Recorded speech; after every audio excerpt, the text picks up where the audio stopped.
All right, welcome back in, everybody. Today, I am joined by the infamous Rogers Base. He has, made some time in his busy schedule to come talk to a lowly YouTuber like myself, and he's here to share his knowledge on Chapter 1067. Rogers Base, would you like to introduce yourself and shout yourself out? Yes, guy who is not Sai. I am welcome to be here. Thank you for having Rogers Base, the brown version, on the stream, on the call today. It's a great time. Thank you for inviting me. Insert name here. Of course. So, real quick, Par, what do you think about this chapter? Oh yeah, this chapter was super crazy. I'm excited to learn about like all the tech that we found out about and all the futuristic ones. It's really exciting to think about. And what I'm excited about is the sponsor of today's video, Ridge. If I were to guess what kind of futuristic technology or inventions that the ancient kingdom in One Piece might have had, the first thing that comes to my mind are the amazing products at Ridge. I personally have the black Damascus steel Ridge wallet, and it has done wonders keeping my cards unbent and secured. And not to mention, this case, it is scratch resistant, RFID secured, and also holds up to 12 cards, cash on the back, and it also comes in 30 different colors and styles. There's a style out there for everyone. And if you thought all Ridge has to offer are wallets, then you are wrong, because they now also offer one of my new favorite additions to my persons, which is the Ridge key case. The key case is meant to keep your keys secured, silent, and organized. I never noticed how much I hate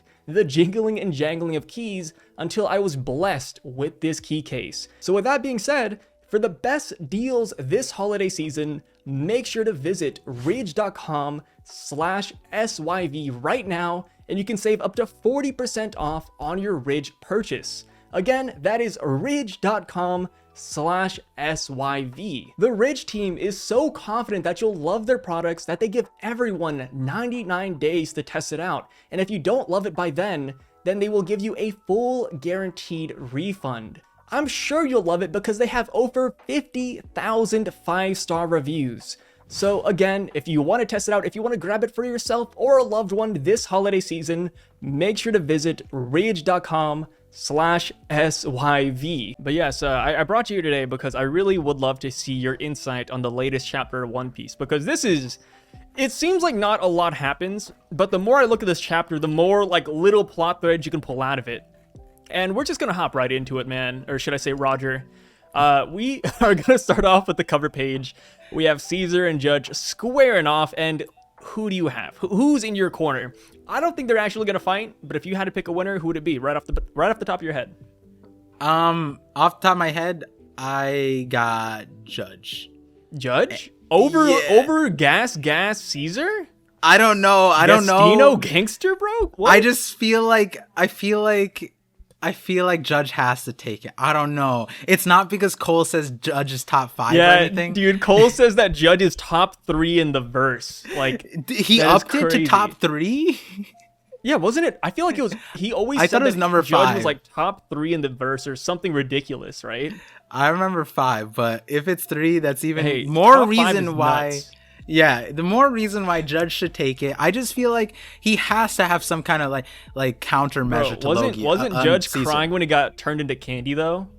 Yeah, but like he worked with Caesar and he's not afraid of him, it seems like. So he has to have some kind of like, I wouldn't be surprised if he has tech specifically for Caesar. You know what I mean? But I mean, like a vacuum. Here's another thing. Like, let's say he doesn't have the tech. Does he have the hockey to touch Caesar?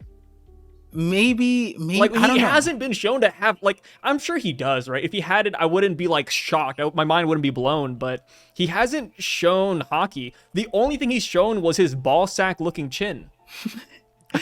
You can see in this, you can see in the cover page, it's not even jokes. It's actually there. This is true, but like Caesar rolling up, I mean, he is the reason why they escaped Whole Cake Island. Yeah. And like maybe I think Caesar should win, but this is the Germa. How disrespectful would it be to judge if he actually lost this? Like, yeah, it's his cover page and he loses. Yeah, exactly. So I agree with know. what you said at the beginning, though. I don't think they're actually gonna fight. It almost seems like this is like a Zoro Sanji kind of like standoff where like during the Mads they were the two bickering like adults there. You know what I mean?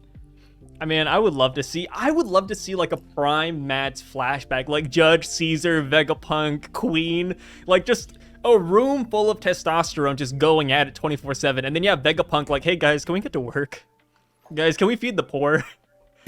And then all the other scientists are just going mad, literally. Yeah. It's interesting. I mean, we're due for a reunion for all of them, right? I mean, Queen aside, well, we're not too sure about that one, but I don't sure know something's gonna happen. So what's happening with Queen? Last we saw of Queen, he was imprisoned. Yeah, he got a soul sucked by Aramaki, and then Green Bull got threatened off of Wano. So did he leave with Queen and King, or did he leave them behind? Like, we're not really sure whatsoever. And like, what do you think? I'm sure that's something that'll come up in a cover story, maybe, hopefully. And the thing is that like, it would make a lot of sense if he left with Queen and King, but he didn't come on a ship. He was flying on like a flower by himself. So yeah, it's kind of hard to say whether or not Queen is actually with him, or if Queen is potentially going to make an appearance on the cover page. Yeah. I have two questions with the covers page though. What's up? So one, last time we talked about how like last cover story, it could have been off screen. Like there was no reason to have them like flying into Germa. And it almost feels like this is like Oda's stretching this. Do you feel like prolonging it? Germa's cover story is going to continue for a while? Or do you think we're close to the end? Personally, I want it to end soon. Yeah. So that we can get to the next one. Like what? We're at volume 24, man. Like I've had enough. I love Germa. I loved it when they bullied Sanji, but like enough's enough. Can we move on? But I mean, like you said, he is purposely prolonging it, in my opinion. So I wouldn't be shocked if like the events of this cover page, come into play with Egghead Islander. Maybe something that they do here is relevant to something we do on Egghead. Yeah. So maybe that's the case, but who knows? And then here's the second question. What's up? I mean, this isn't spoiler, but we got through the chapter. We both read it. We see the cover story. Yeah. And there was a particular prediction that we, has been out there for a few weeks, spearheaded by yours truly, you. And how does right now? I mean, the birthday stuff is I'm still staying strong. Were you like looking in the background for like a Yamato? Hey! The birthday agenda is still there. I still think Wano is going to be the next cover page, but lo and behold, it's not here today. But we have one more chapter in the month. Oh, we do. I gotta say. Well, like the final week onto the first week of December. Maybe. Hey. That'll be in December. This isn't an Oda break. This is a journal break. Maybe Oda planned for the chapter to come out in November. Boom, it's early December. December, same thing. I just chat whatever you're witnessing here from Sai. Write it down in the comments. It's not There's copium. A single. It's a word. It's not copium. It's not copium. It's hope. So it's on to the chapter. Onto the chapter. We start off with Luffy's group talking to Vegapunk, and it's honestly, these are some of the best gags we've had in a minute. Like, I was genuinely laughing out loud when Vegapunk said he casually cut his head off. And then we see like the silhouette of his real head and where it's supposed to be and what it looks like now. It's a good gag. Yeah. But he drops the fact that he has the no mi, which is pretty big. And I was kind of afraid when they first said this, because I was like, yo, no way, like Vegapunk got smart because of this dang devil fruit. But turns out the only thing it can do is let him memorize an unlimited amount of knowledge. He still has to put in all the footwork. He's still doing all the research. So it's not like the devil fruit carried him. He carried the devil fruit, which I'm glad that is the case. Yeah. What are your thoughts on the brain no mi fruit?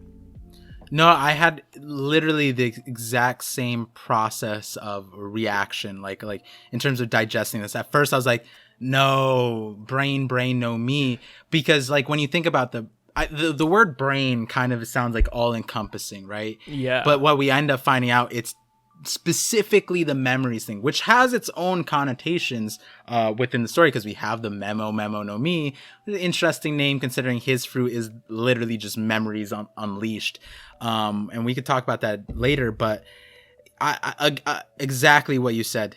Just because you memorize everything, I mean, we have people out here that, like, you know, have you seen these videos where, like, they'll fly someone over, like, London or something, and then they memorize every building, and then after they land, they draw everything, and I'm like, that's some. It makes me like, feel dumb. Like, yeah, like when I see people that smart, I'm like, am I like, am I special? Like, what is going on here? Like, can is my brain not working? What's up? And that's like the overall point, right? Like, those, you know, no offense to those people, but just because you have that memory doesn't mean you're applying it to all the, you know, the purposes that would make that like the most effective thing. And so in Vegapunk's situation, it's like he could have a huge brain. I mean, let's look at Fukurokuju, right? His brain is super hard. What did he? I mean, it's not super hard, super big. And what did he devote his memory to? Hey! Fukurokuju knows every ninjutsu known to mankind. I don't want to hear you diss him. He had his own chapter. Bro, and how did he apply it? Versus Raizo. And how did he stood still for like 10 hours, bro? Dude, he stood still and used one ninjutsu, and that was it. Like, and it was Oda did him dirty. We can't disrespect the Yonko commander Fukurokujo that much. He's not a Yonko commander. We're pronouncing his name wrong like every go at it too. Wait, I thought it was Fukurokuju. Fukurokuju? All right, chat, let us know which one of us are the dummies. Are we both the dummies? We're both the dummies. Hey, there's a reason we don't have long earlobes and a giant head. Well, the long earlobes is from revenge. He apparently he got so angry at Raizo for his like betrayal or something, and that's why his earlobes are super. I was actually gonna make a video about this. Wait, is that like canon fact? I'm pretty sure that's canon fact. I'm pretty sure that his earlobes. So we don't have the full thing about it, but I remember when the SBS came out that it was the thing, the earlobe thing. I think it was SBS 102 maybe, because we just got 104 and this is a few months ago. And so I was gonna make a video because the other character that ties to that is Enel. And that makes a lot of sense because he was hell-bent on revenge for something, and his earlobes... He was filled with hatred, bro. Like, I mean, the earlobe thing makes sense. Yeah. Maybe that's like a Japanese thing that we just don't know. Yeah, I'm curious, but like, I mean, everyone did this in the same light of like, Vegapunk has a big forehead, Fukurokuju has a big forehead. So the earlobe thing, that was what I was originally doing. So when I saw Vegapunk had a big forehead, I was like, no, the spotlight's back on Fukurokuju. This is no longer a hidden detail. But it's funny how, you know, we look back at it, we're like, oh, Wano's really shining post Wano. Fukurokuju is shining post Wano.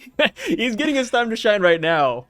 So, onwards with Vegapunk, we get revealed that the apple on his head is actually an antenna, and his actual brain, or at least a bunch of pieces of his brain, are stored in Punk records. And he has, bro, like, it's so much to take in at once, but he has this grandiose idea to eventually get everyone in the world in on this brain, to be able to share information and to add to it themselves. And I'm like, yo, this guy's creating Wikipedia. Like literally, he is creating Wikipedia.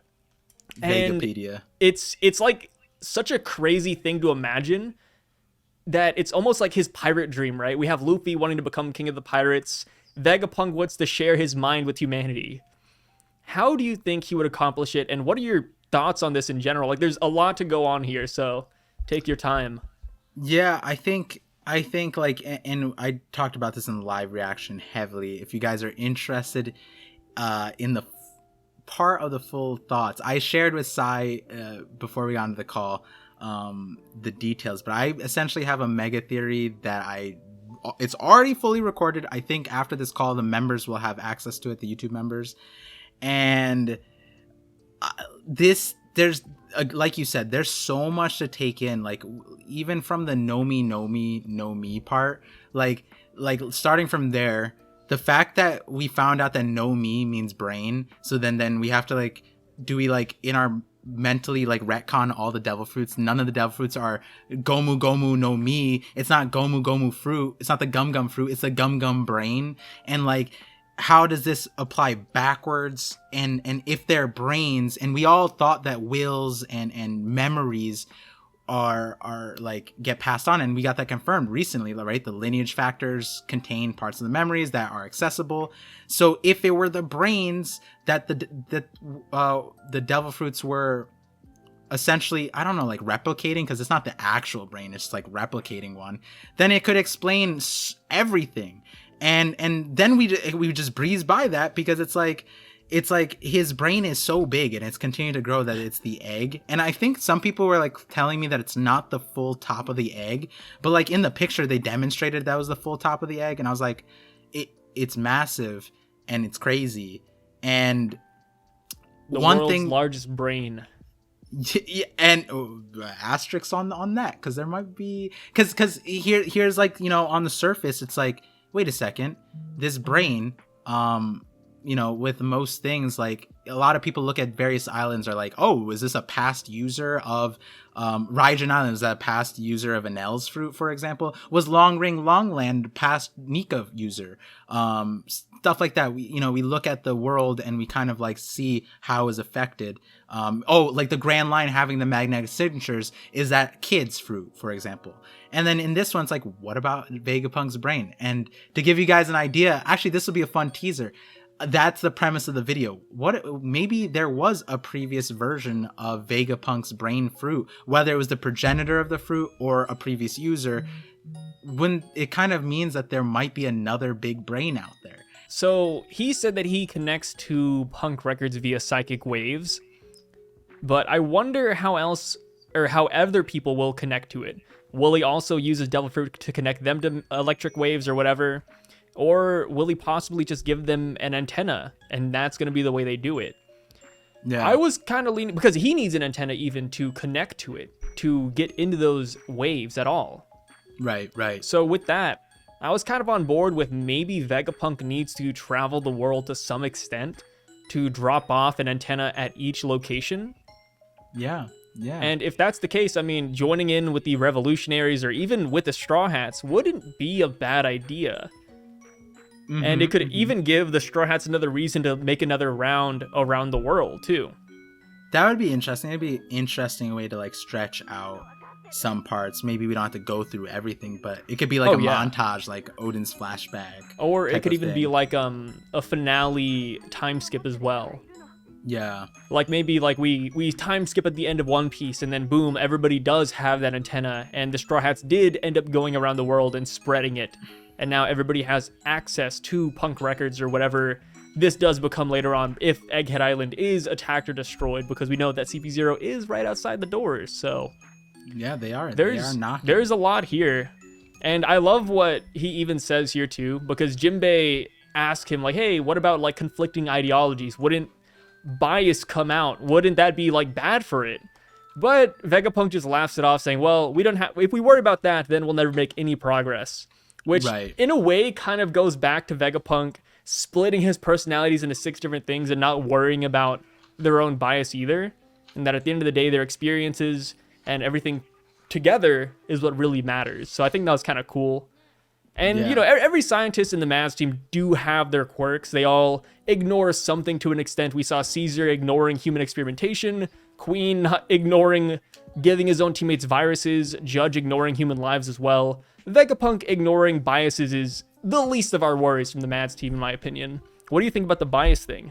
What Vegapunk is describing is so immense that, like, it's one of those things that sounds great in theory, but in practice, you immediately see how things fall apart. And I think what Vegapunk said is valid, right? Like, you can't, for the pursuit of science, those aren't things that you need to think about. But here's like an interesting thought, right?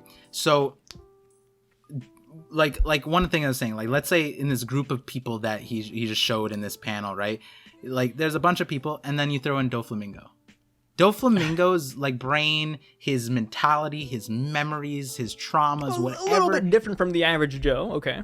And he's a conqueror. And I would imagine that unless you had like enough saturation, Doflamingo would absolutely corrupt the entire memory bank just by his existence. And we went across the entire One Piece world where it's like that corruption is prevalent and you can't control that. So what happens when you add something like that in there?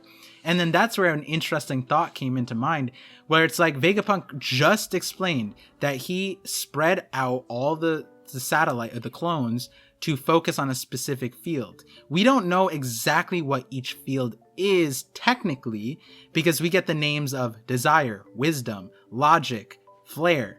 And like, you know, they tell us what they, you know, kind of do, but not exactly what their field of study is, what he described. But I left out two, evil and wrath.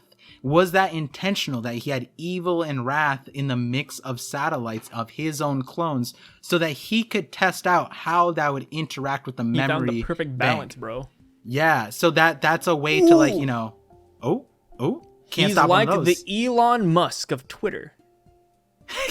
No, he's like he's giving certain people the blue check marks. That's what it is.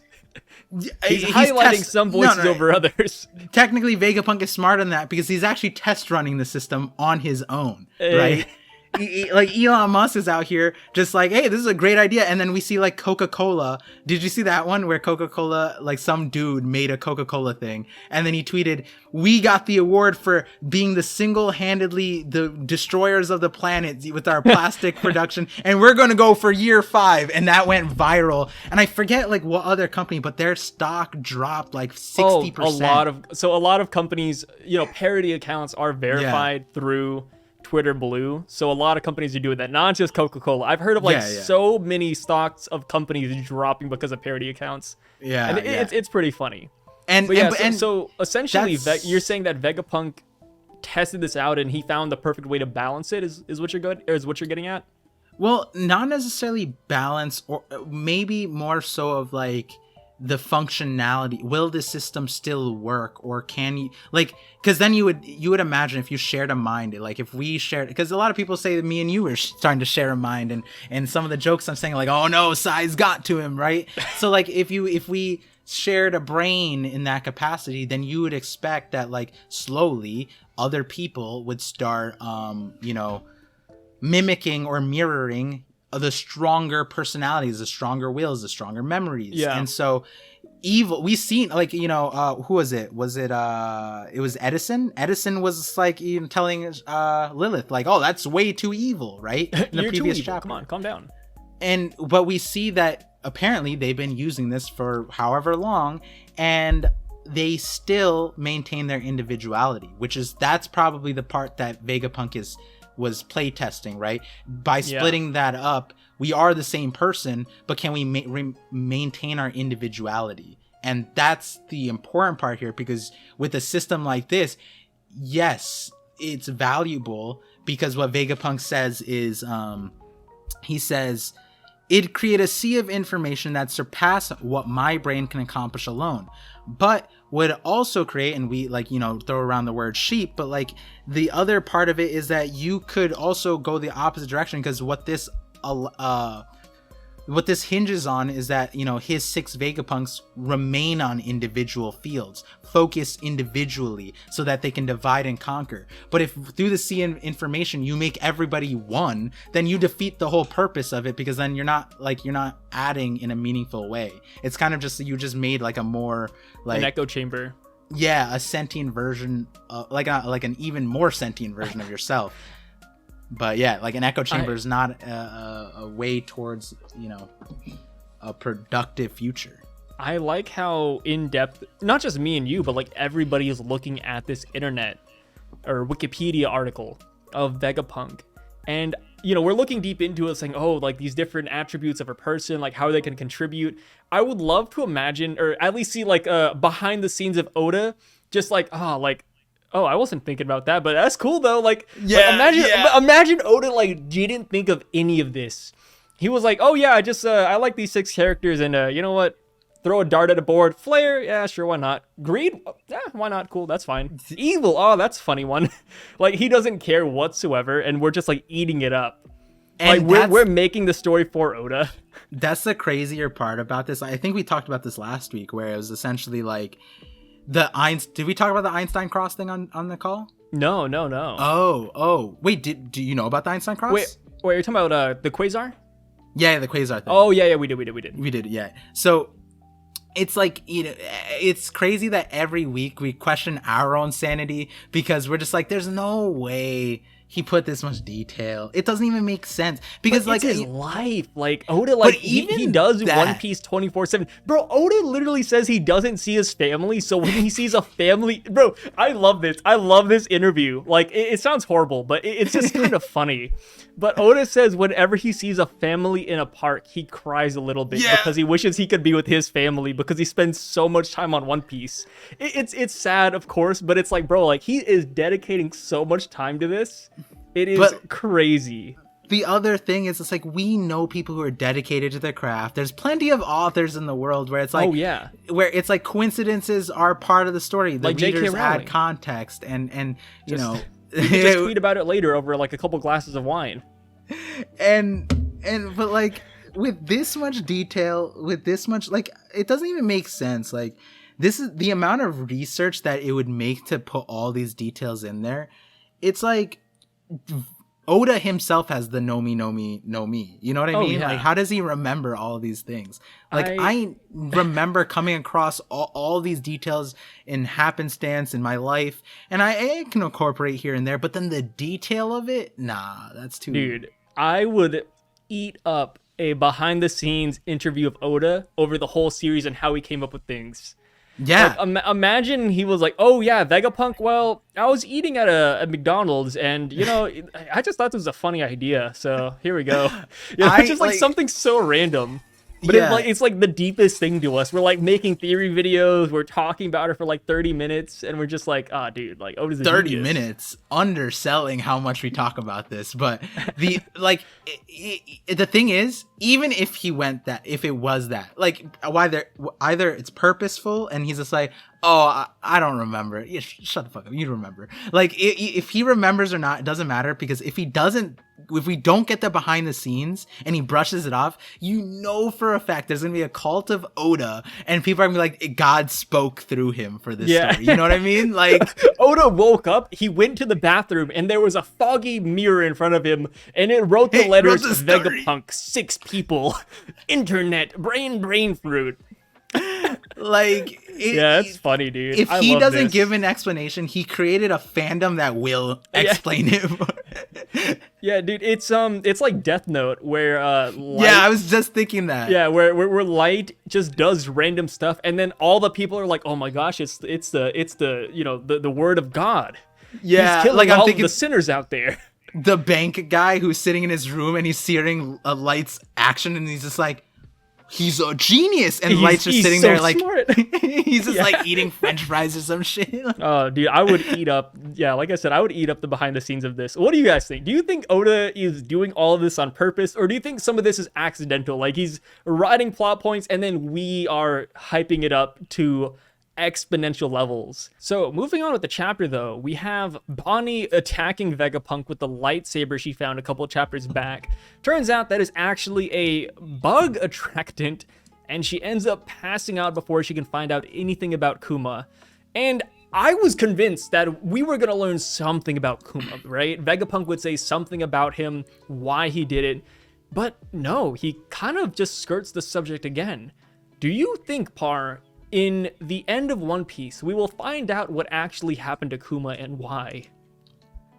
I mean, yeah, I think we kind of have to. It is interesting, though, but it doesn't feel like Oda is leaving us completely hanging with the Kuma situation, as we see later in the chapter. We can talk about that after, but or we can just say it right now, where the whole thing that we see with oh wait, no, did we get to it yet? We didn't get to the... Vegapunk wanting to give her something? No, not that one. The legendary Iron Giant. We'll talk about that when we get there. Robot. Yeah, we'll talk about that more when we get there. But yeah, with the you know, it's interesting because like Vegapunk could solve so many things just by like, hey Bonnie, this is the reality of the situation. Yeah, this and is what actually happened.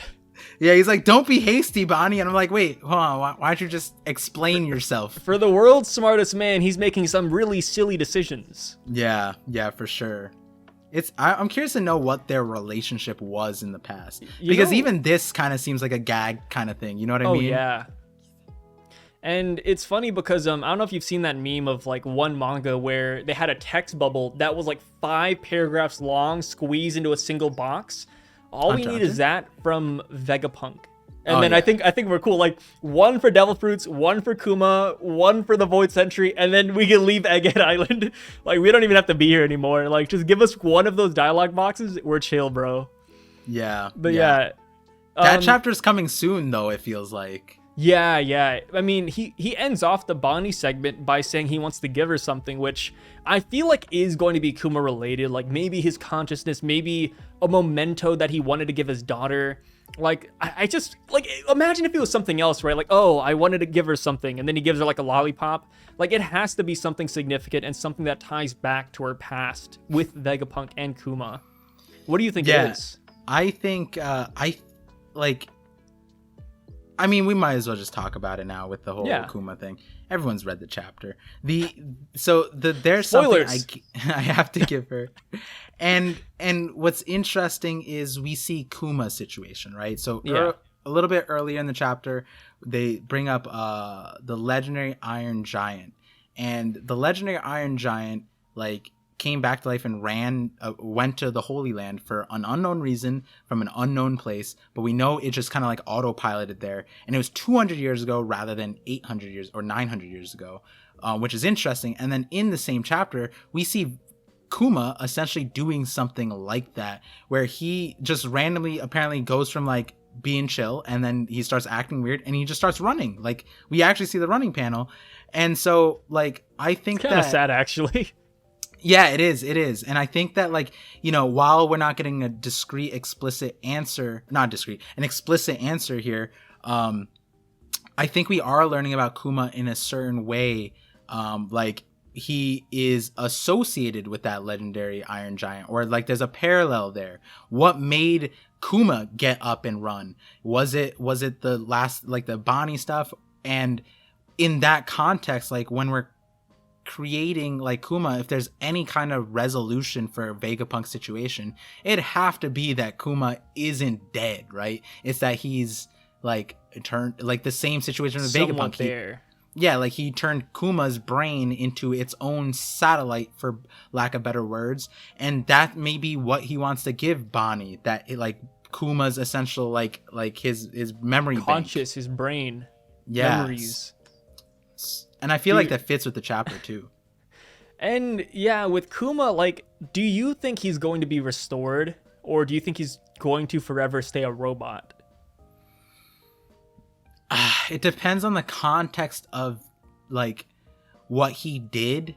Can he forgive himself? He seemed like a guy who resolved for an end goal that's like unclear to us, but an end goal that's probably like for any means possible, I will be the vehicle of the destruction. You know what I mean? Yeah. And it's like, you know, he probably recognized what he was signing up for, which is probably, even like when I think about what Jinbei said about like what Kuma chose, I would imagine the actual details of it are way more like insane. Like once we get the details, it's like he didn't just sign up for death. He signed up for his entire like future, past, everything to be ruined, just so that he could fix the world for Bonnie, for example. Like that might be the storyline where it's like, for my daughter. That would be a good final line, right? Yeah. Like, do you have any final words, Kuma? And he just says, for my daughter, and then we lose the last part of Kuma.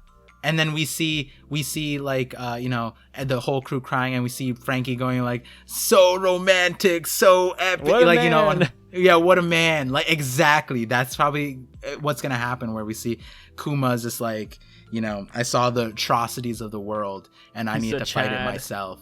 and make it so that Bonnie doesn't have to grow up in the place, which is like kind of like sucks because Bonnie already grew up in a shitty world and Kuma's like already dead essentially. So it's like, you know, whatever plot line gets resolved here, it's like, yeah, we gotta take it with a grain of salt. You think Kuma would leave Bonnie like a letter, right? Like, hey, try not to kill Vegapunk. I did this of my own free will. Yeah. Like, don't hold any hatred towards him. But nah, dude, she's here. She's out for blood. And she ends up fainting because of the saber. And that's where we get to Vegapunk's failed experiments. And before we get to that, though, we have one more little segment where Luffy's holding a stag beetle, which is an ongoing Oda gag. Because if Luffy had a favorite insect, it would be a stag beetle. We've seen Luffy pick up stag beetles throughout the entire series. So I think that's kind of a cool little nod. And, you know, he starts talking about Momonosuke's devil fruit. And, like, bro, he says, yeah, okay, it's me. I'm coping. I'm not going to lie.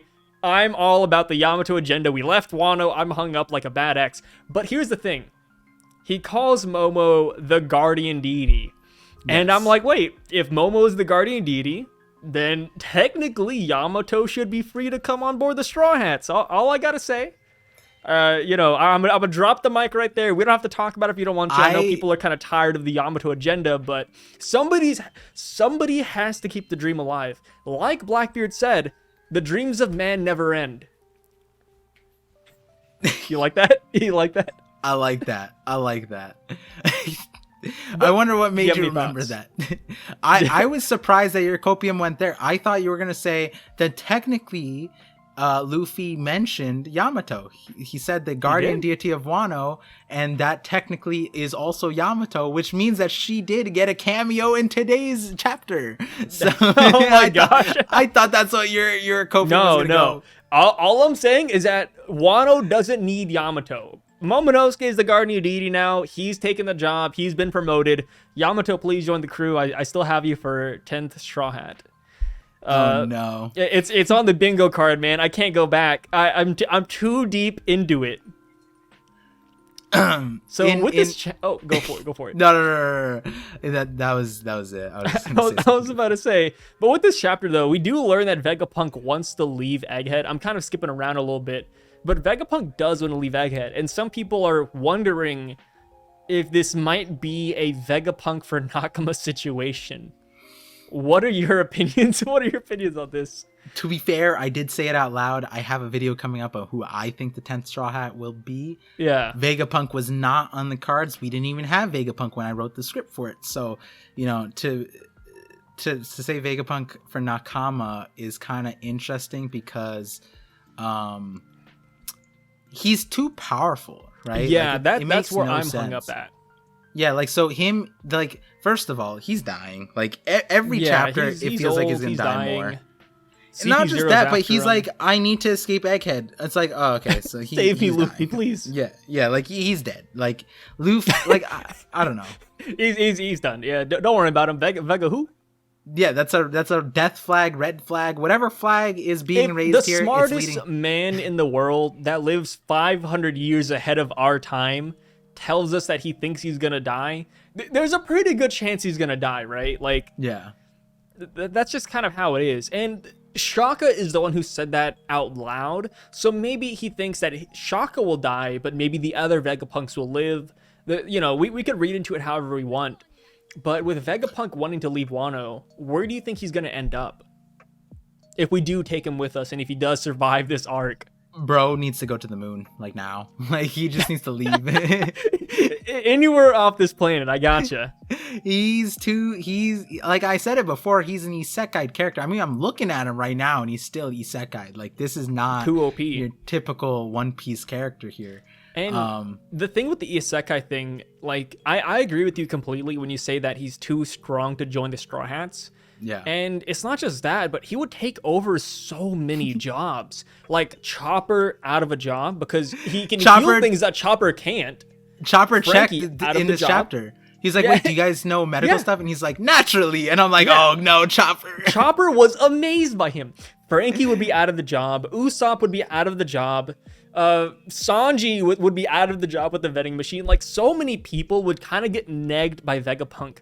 And yes, we have Nico Robin. you know, the archaeologist, but guess who else studied the books of Ohara, like Vegapunk as well? Like, I wouldn't be shocked if he told us he could read poneglyphs. Like, You know what the Vegapunk best would part replace is? so many Straw Hats, it's not even funny. The best part is he doesn't even need to do it himself. He could just clone someone and they could just access the hive mind and then just be better than everybody else. Yeah, who's to say that while he's like, you know how there's like a, you know, a space in between arcs? Who's to say he doesn't just make like 2 or 3 clones? Like, we have like, oh, here's Nakama 11, here's Nakama 12. Like, it's Vegapunk 36 over here. Yeah, don't worry about him. And like, he's just too powerful. Yeah, he's not. I think it's interesting too, since this chapter gave us context of how the Vegapunks are connected. Because Shaka said separately to Dragon, his decision with this apparent realization that they were going to die soon is, I'm going to tell Dragon, right? Yeah. And it doesn't seem like the other Vegapunks care, but this Vegapunk seemingly knows about the situation. And the situation that we're supposed to think about is CP0. So they both essentially know of this situation. And I wonder how, because we all assume it's CP0, but maybe it's something else. Like, we don't actually know. Like, I feel like fate brought you here today, Straw Hat Luffy. Please, can you take me away from Egghead? Like, is it, maybe he's predicting Leloucia to happen to Egghead? No, I mean, that could be a thing. I think if whatever weapon destroyed Leloucia destroys Egghead, that would be a perfect W for the world government. Because not only would you eliminate Vegapunk and a lot of his creations, but you eliminate the hive mind. You eliminate Punk Records, which would be a massive W. And let's be real here, the government is catching L after L after L with these latest chapters. Yeah. Like this chapter, we learned about the robot and how, you know, it attacked Mary Joie, and then they ordered scientists to destroy it. And then guess what happens? The scientists keep it. The world government didn't even verify that the robot was destroyed. Like, when I saw that, like, I was rubbing my head. Like, I was like, dude, no way. Like, no way this is, like, happening. I kind of just forgot about this, you know, not forgot about it, but like while I was reading it, I kind of breezed by it. I'm like, we're just not going to talk about it, you know? No, yeah. Because like they are the last saga and they're just like, last saga who? Yeah, it's like having a final villain, but they're just not smart. Like they got there by chance or something. Like just good luck just got them all the way to the end. The world government is almost like another version of Buggy at this point. Like, just so many mistakes, just one after another.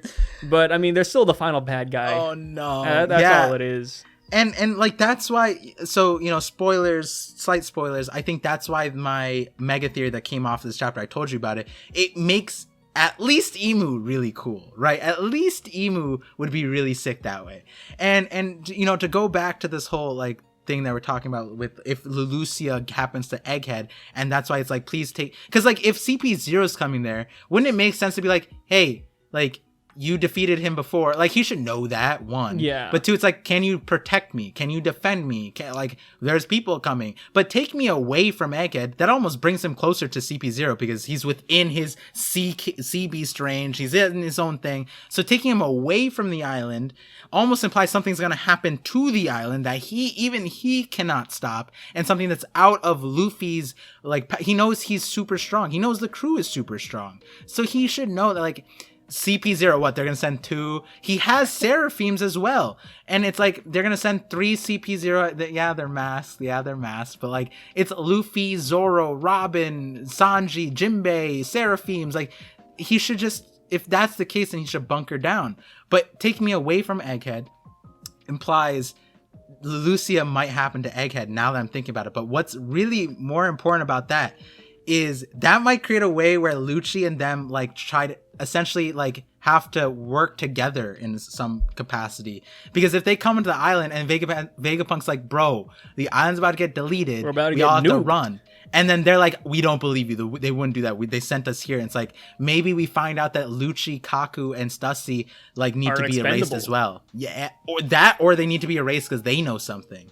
Like that's that interesting. would be cool. That would be good. I mean, hey, Lucci, people have already been saying that he's kind of not turning tail on the world government, but he's questioning them. He's questioning some of their decisions and why they're doing things.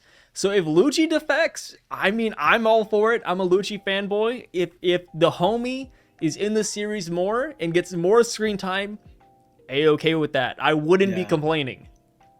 And I mean, like, that part aside, because that's like the, once you make a theory, once you come up with an idea, like, why it would be nice thematically, narratively, that's like the second part. But at least with the logic I was having with, can you take me away from Egghead? That makes sense, right? And also originals, that makes a lot of sense. The officials won't stray away too far from this messaging. So I think, like, that's kind of how we have to think about it. There's something other than the CP0 here. I looked at the raws, and when I translated them, it pretty much just says, take me off the island. Yeah, so I think that makes sense. Damn, I need to do chapter reviews again. Oof. And, I mean, with that too, like, it makes a lot of sense that they would want to destroy the island.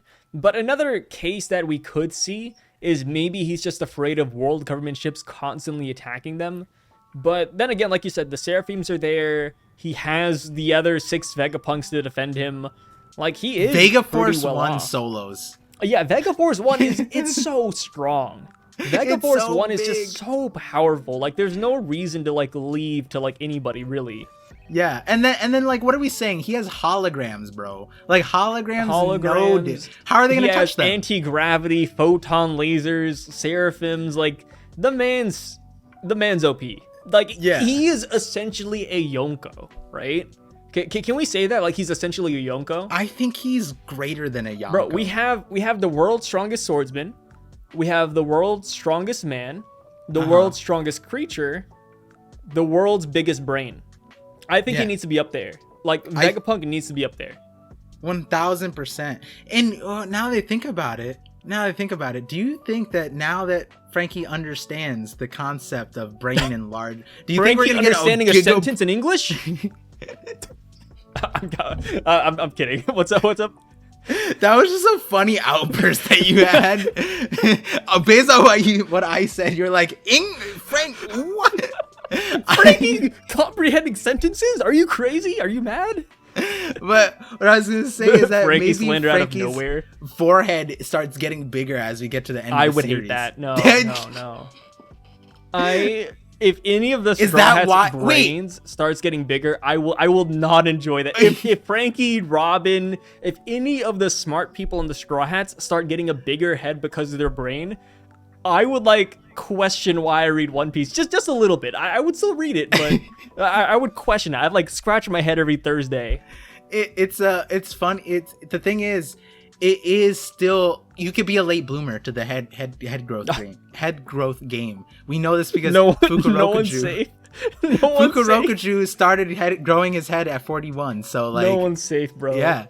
Yeah, I just looked at some of my baby pictures actually, and I was laughing because my head looks super big in them, and I'm like, damn, good thing my body caught up with my head. Otherwise, babies, like, because their heads are so soft and malleable, sometimes they're born with like a cone head, and then it eventually rounds out. Yeah. Maybe it's the opposite in the One Piece world, right? Yeah, like everybody's gonna turn into Don Chinzhao. Oh, Don Chinzhao. Do you think Don Chinzhao is smart? Wait, no, that's crazy. Bro, his forehead goes Don nuts. Chinzhao is like the opposite of Vegapunk in a way, right? Yeah. I mean, we know it's empty space because it got It got slammed. But yeah, I mean, Don Chinzhao. I mean, that should so funny, bro. That's hilarious. Which is like it's funny how sometimes after a chapter something will happen and then everyone goes on this like the most obscure rabbit hunt of like, now, like, if I were to say out loud like, oh my god, is another character with a huge forehead, my wife is sitting there like, what's happening this week? You know what I mean? For a second I thought you said your wife had a huge forehead. Oh my god. Nah, I got the forehead. I got the 5 head. Man. You know who else has a big forehead though that is canon? Who? Gaimon. Strawberry. Gaimon? Oh, yeah, you're Gaimon right. He had a kind of big head. Big afro and big head. You're right. Okay. Yeah, you're right. Gaimon for smartest man in the world 2022. I thought you were gonna say Strawberry, but I think Strawberry's is just his hair. I don't think it's his forehead. I think it's Strawberry's hair. Yeah. No, there's a lot of characters out there with big heads in One Piece. I mean, keep a lookout on that. If you guys find something, please let us know on the forehead agenda. Yeah, the forehead agenda. The forehead agenda. Oh my god. So, moving on with the chapter, we see the giant robot. We learn that it attacked Marie-Joie 200 years ago. And who really cares about that? So we're going to move on to the bottom portion where CP0 pops up. I had a question. No, I'm kidding. Oh. So 200 years ago, the robot attacks Marie-Joie. That coincides with when fishermen started to get rights. Those damn fish, I don't know why they're getting rights, but they did start getting them 200 years ago. So you can kind of imply that the fishermen did something to assist the world government in regards to this robot, right? Like what is your take on this? I have no idea how this fits into everything. Because you know, like, okay, so this is, now I've said it in my video. I'm saying it literally everywhere. I'm like a timeline person. So the things in this timeline where, yes, Fishman Island joined the world government, first reverie apparently that they went to. Also, in tandem with that, was apparently slavery was brought back. So for the entire time, slavery did not exist, and then 200 years ago is reintroduced. I have the page up, but it's the wiki, so, and they didn't footnote this, but I remember seeing this at some point in the story. So someone, Gigabrain in the chat, in the comments, let me know if you found a source. I asked the same thing of my viewers, but yes, according to the wiki, at minimum, it says, though slavery was prohibited by the world government over 200 years before the current storyline, it still survives. So they prohibited slavery, but then they stopped, apparently. And apparently that coincides with Fishman Island. Also, chapter 218, 219, we see a giant ship fall from Sky Island, St. Brice. And I explained to my chat that what's interesting is that, you know, R's and L's are interesting. So that's actually could be St. Bliss. Could be like a cop-out that Oda did to tell St. Bliss. Yeah, a play on words. I don't know why I said cop-out. A double entendre. And so St. Bliss with Joy Boy, Laugh Tail, like it could have been the person ship who activated the robot. Yeah, and if you look at the symbol that's on St. Bliss's flag, it's actually similar to the world government symbol. Not the world government, the Celestial Dragon. It's like a circle with 4 triangles, I'm pretty sure. St. Bliss. So speaking of all this though, and the reintroduction of slavery 200 years ago, Par, be honest with me. How do you feel about slavery? Yay or nay? What the I don't like that slavery got reintroduced into One Piece. When I got to Sabaody, my stomach was sick. I mean, I think that's the point, right? It's a truth that, like, I mean, we see this happening in our world right now, where this heinous thing of like World War II, right? Everything that happened on the German side of things are things that people right now are saying that are untrue, unreal, not happening. Dude, that's so crazy. I'm sorry, but there are actual people out there who are Holocaust deniers, and I think that is so crazy to me. Yeah, like bringing up real world topics, but I read about it and I'm like, really? Like, how does this deny happen? it? Yeah, just like deny like history. And it's like one thing, like if you were at least tied to the history, like yeah, if you were like from the Void Century, like sure, why not? You could contest it, but bro, you were born like 10 years ago. Yesterday, yeah, and like what? And the note that on the same level of that, slavery has gotten a lot of those that like obnoxious baggage of like, one, you have to fight for the rights, but then also fight for the damage that it did to you and like relive that trauma. And so in that very same light, it's like, I think that doing it in the way Oda's doing it, and I think a lot of people will agree, Oda is encapturing the feelings, the thematics, the topics, so many different perspectives and angles in a really healthy way, where it's not just like a black and white binary situation. Yeah. It's like we saw all the shades of like gray, black, white, whatever in Fishman Island, of like from Jinbei, who can like sympathize with what's happening or what people decide, but he doesn't like assist directly. There's Fisher Tiger, who is an activist. There's Otohime, who's taken the peaceful route. There's King Neptune, who just wants to just have an average day go by. Yeah. And then you have Hody Jones, who's on the complete opposite end, who wants to, you know, diversify people even more. Yeah. It's so cool. I think One Piece is great. I love the Fishman Island arc. I think that is my favorite. So like, and going back to like what you're saying, like the having it brought back into the story, into the last saga, I think it was always in the cards. I talked about that in the Godfather Shanks video, where the premise of that video, the logic I chose to use for that one was process of elimination. And so one of the main things that I talk about in that video, and I'm going to expand on a future one, is that when we use process of elimination and look at the atrocities of the One Piece world, you know, we look at like the emperors of the underworld, we look at the Yonko and what they all command, and Luffy has toppled every single one. Doflamingo was like had a chokehold on the entire world, but then we saw that it was fueled by Kaido. It was fueled by the Celestial Dragons. It's fueled by these things. And so he toppled Kaido and he has toppled Celestial Dragons.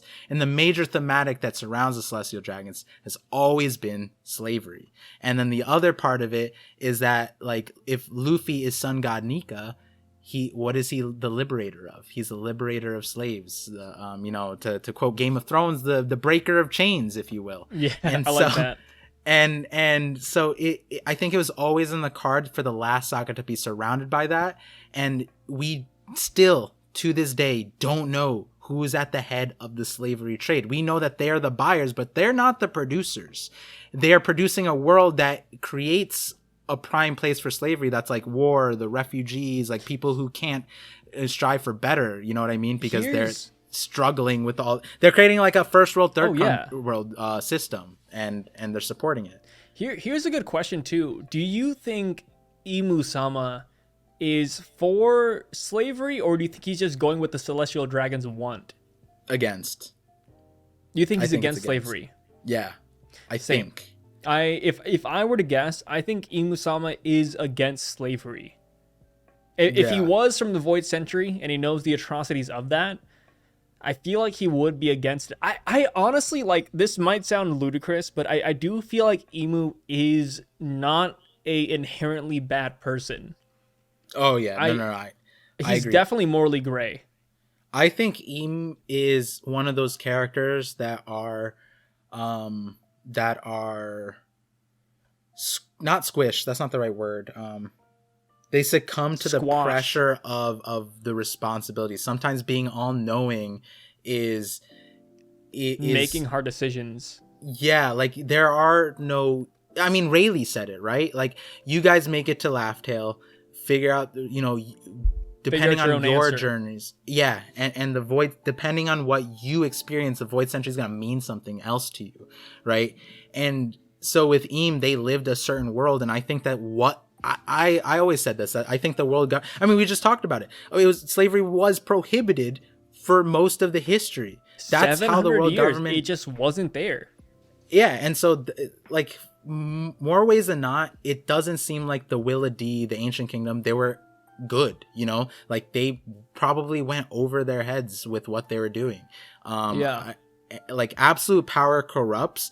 And I think that, like, when we're looking at Vegapunk and we talk about how in this chapter he said that the Iron Giant is greater than anything that he can imagine or create, even with it sitting right in front of him, he can't recreate it, which is like insane. And it tells you that the Ancient Kingdom, like, if they had access to things greater than what Vegapunk has, we already are talking about how Vegapunk's too strong for the world, then whoever was at the helm of the Ancient Kingdom ship was insanely powerful, and they had powers that are just like unfair. Like, how can you, you know, everything needs opposition. That's how like things progress. You can't be in an echo chamber. And so, like, how can you even oppose like an Ancient Kingdom that has something like that? Yeah, we don't know for sure. Like, we've kind of assumed that the Ancient Kingdom was the good guys because they are the ones who got eliminated. But what if they weren't, though? Like, what if they did just have these weapons of mass destruction, and then the 20 other kingdoms had to band together to just take them down because they were threatening humanity? Like, that's just the thing. Like, we don't really know what happened back then. And I feel like by the time we do get that flashback in the Revelations, it will just be that both sides were just.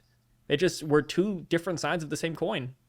I think something that comes into play is like, I think both sides are going to be valid in their choices, but it becomes down to like misunderstandings and who is more willing to work towards a better future. You know what I mean? Yeah. Because like you could be right in your decision making or in your circumstance, but like you could put 1,000 people in that same situation, they might make a different choice.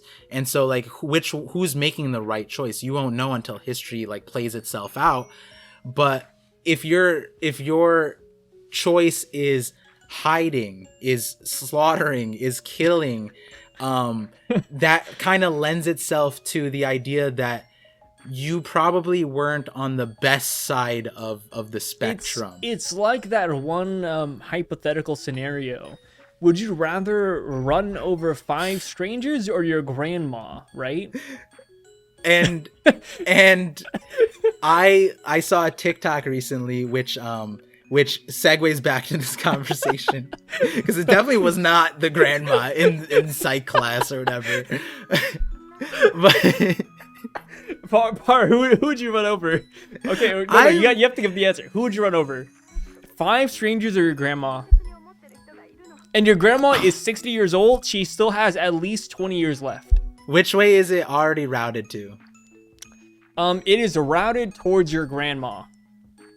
I'm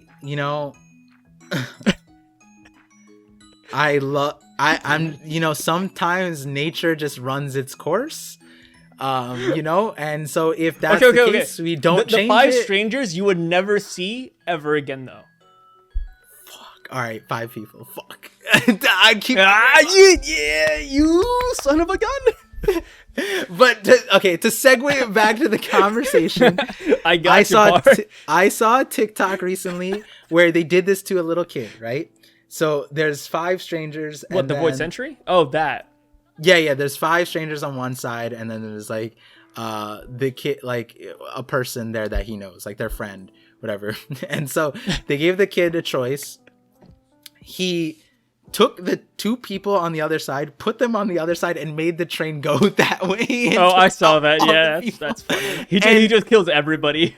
And that's where I think like what we're talking about with one, the hive mind, but also with the Void Century, there's always going to be bad people that like are acting towards the world's destruction. So like it could be that there was a complete misunderstanding. I know a lot of people are saying that the Mane Mane no Mi, the Banclay and Higurashi's fruit, it probably has a role within the Void Century, where it's like we saw in the pre-time skip, very beginning, Banclay was able to essentially destabilize an entire country just with that fruit. It doesn't matter how strong he was. The moment he turned into Cobra, it was wraps. Like that country was, Crocodile needed that fruit. Dude, that was so funny. That flashback where Bon Clay turned into King Cobra, and he's like, "Oh no, the secret powder that produces rain, that's illegal. Oh wow, it's spilled.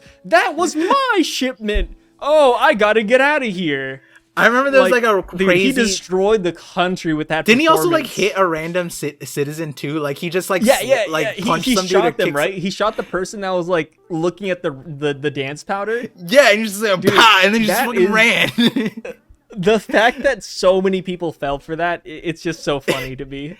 And then we go to like the Higurashi thing. It's like whether you think Odin, it killed Odin, bro. It literally killed Odin. And then we go back, like she was able to steal an entire country with that fruit and give it to the country, to give it to the clan that essentially got like genocided. Like that's how powerful that you could go from zero to hero with that fruit. Nowadays, though, that fruit would get negged by modern day society. Deepfakes, Vegapunk, deepfakes. All I gotta say, Vegapunk could destroy that fruit. It would be crazy if we saw like the pacifistas get confused by a Bon Clay. You know what I mean? Like they like he turns into Kaido, I feel like it would. See like, so it would get confused like Kuma's thing. I mean, what? It should, right? dude, what is it? The Kuma police bot got confused when Bonnie aged them up and down. Oh, you're right. Like, there's no way the it Kuma tracks. bots are, looking through Bon Clay's devil fruit. No, they're getting lost in the sauce. Now I want that. But, overall, if I had the Mane Mane no Mi, bro, I would go to a bank and I'm like, yes, I am Jeff Bezos. I am Zuckerberg. I am Zuckerberg. They would buy account. Give me cash. Sir, you don't have a bank account here? I am Zuckerberg. I buy you. just the most random thing. That exact thing that Side just did there is probably what happened in the Void Century to some extent. There was some kind of masterful disguise that was played out, beautifully done, just like what Side did there, that was used to deceive either the world government or the Ancient Kingdom. If you guys watch or read Naruto, back to what Par said, I guarantee there is going to be a Danzo-esque character in the Void Century that is always playing the bad side. He's always like up to no good. Like, oh, something bad happened. It's gotta be Danzo. Like, oh my god, human experimentation sounds like Danzo to me. Yeah, it could even be something like Joy Boy had two kids. He had Nika and he had like the one that like Rocks and Blackbeard are like, they're both the will of Joy Boy, but they're like the, two opposing sides. Drawing it back to Naruto, it's like Ashura and Indra. Yeah, exactly. That's why. Yeah. So like it could, I'm not saying I'd like that. I'm just saying that is in the realm of possibilities, right? Possibility. And with the six pads that's just of one Punk, version. We're drawing those Naruto references. True. Back to the chapter though, because we kind of got off topic with Mark Zuckerberg. I think we got off topic with a lot of things there. Yeah, we did. Wait, no. What did you ask? You asked the most out-of-pocket thing to me, and that's why we're here. I simply asked what you thought of the robot, and then you went crazy, Par. Par always goes off on, Roger always goes off on tangents about Nintendo. Like, okay, Roger, I don't want to hear about Pokemon Violet and Scarlet and Red and Blue. Let's just talk about the dang chapter. So, speaking of which, I love you, Roger's base. No disrespect, but I'm so stuck. This is crazy. Back to Vegapunk, he mentions that not even he knows what could fuel the ancient robot. Yeah. Which we talked about it before. We already speculated on it. Does this chapter change what the possibilities are? Because for me, I'm still leaning towards Sun God Nika and his Devil Fruit. Or, I heard it in the comments and a lot of people thought it was a fun idea. But what if it was just the goofiest thing possible? What if it was Cola that ran these robots and Vegapunk just never thought about such an idiotic idea? What do you think about this chapter and the fuel? We've been talking about this for the last few episodes where I was just like, the one thing fossil fuels has is cola. Fossil fuels. And Speedos. And it would really be interesting if it was that. Now, here's the way we find out, I would imagine, right? Because he said its power source is something that he couldn't figure out. He doesn't know, blah, blah, blah. He can't replicate. But we do know that something 200 years ago made this robot randomly activate and run all the way to Meridra, and it ran out. So there has to be something that happened back then that is recreatable now, because we're going to see this thing come alive. That isn't something that has to be like made necessarily, right? It has to be something that like was limited in time because it ran out. You said the most cracked thing during your live stream, and I'm still triggered by it. Okay. So if you tuned into Par's live stream at parvision.com, then you saw that Par mentioned that there's a possibility that the robot is fueled by humans and their emotions and songs. And I swear, if this robot comes to life via song, I'm gonna be so upset. Yeah. I hate that idea so much. I hate songs in One Piece.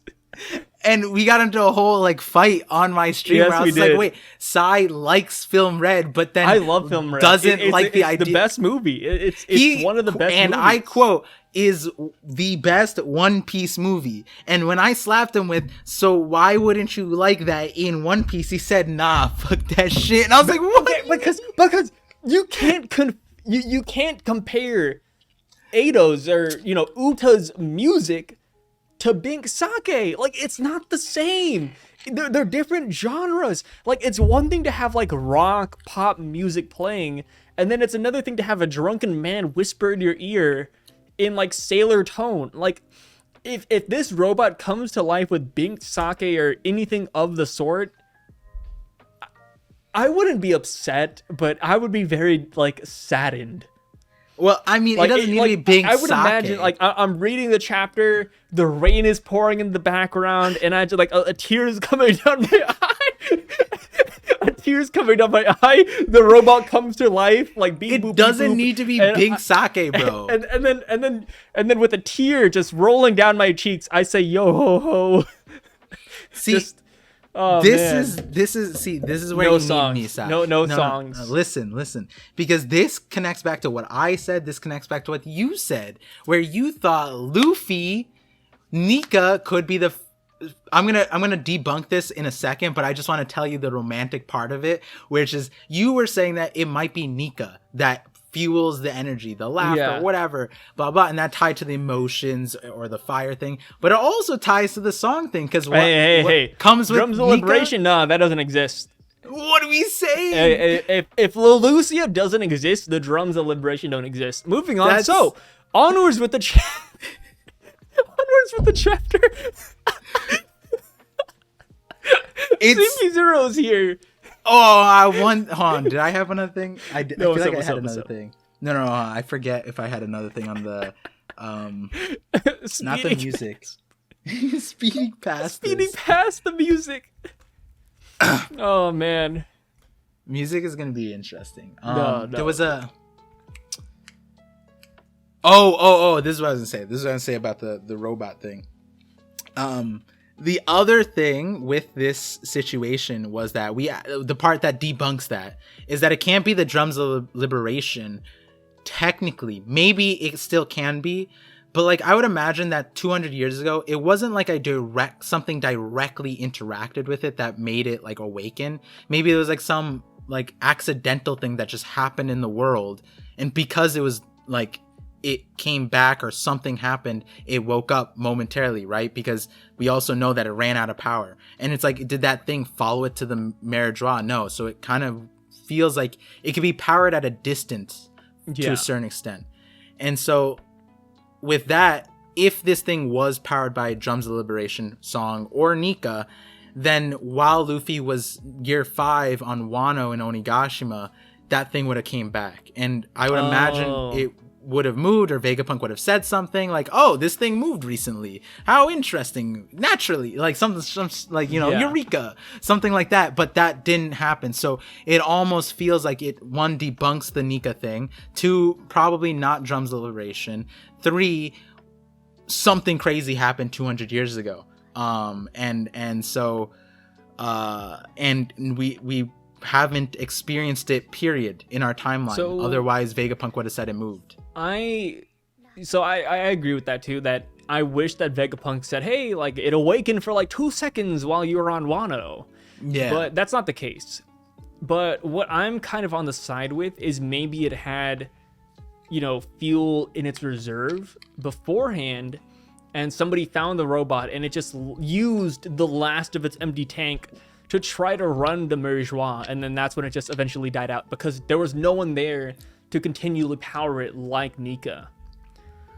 Yeah, That's kind of what I was on board with. Like, maybe there's like you have a giant flame, you have Sun God Nika, and then maybe the robot just had like a little flame from the Void Century still, like just a small candle. What would be the catalyst? And then also the other part would be the way they described the reawakening of it was that it attacked the Holy Land, like it had a mission. It had like a directive that maybe you could maybe say that it was a leftover one, or you could say it was reinitiated, like it was almost given some kind of like programming at the time. And so that could mean that it's direct or it's an indirect thing. I don't know. But whatever happened 200 years ago, it's like we don't have much. And I was going back to that timeline thing. We don't have many data points from 200 years ago that like makes this make sense. Even like the ship falling from the island, could it be that they rang the Shandora bell, but then Luffy did that? So that can't be either. Like, there's not much that like you can even extrapolate based off of what we know from 200 years ago. Like, we need a flashback of 200 years ago.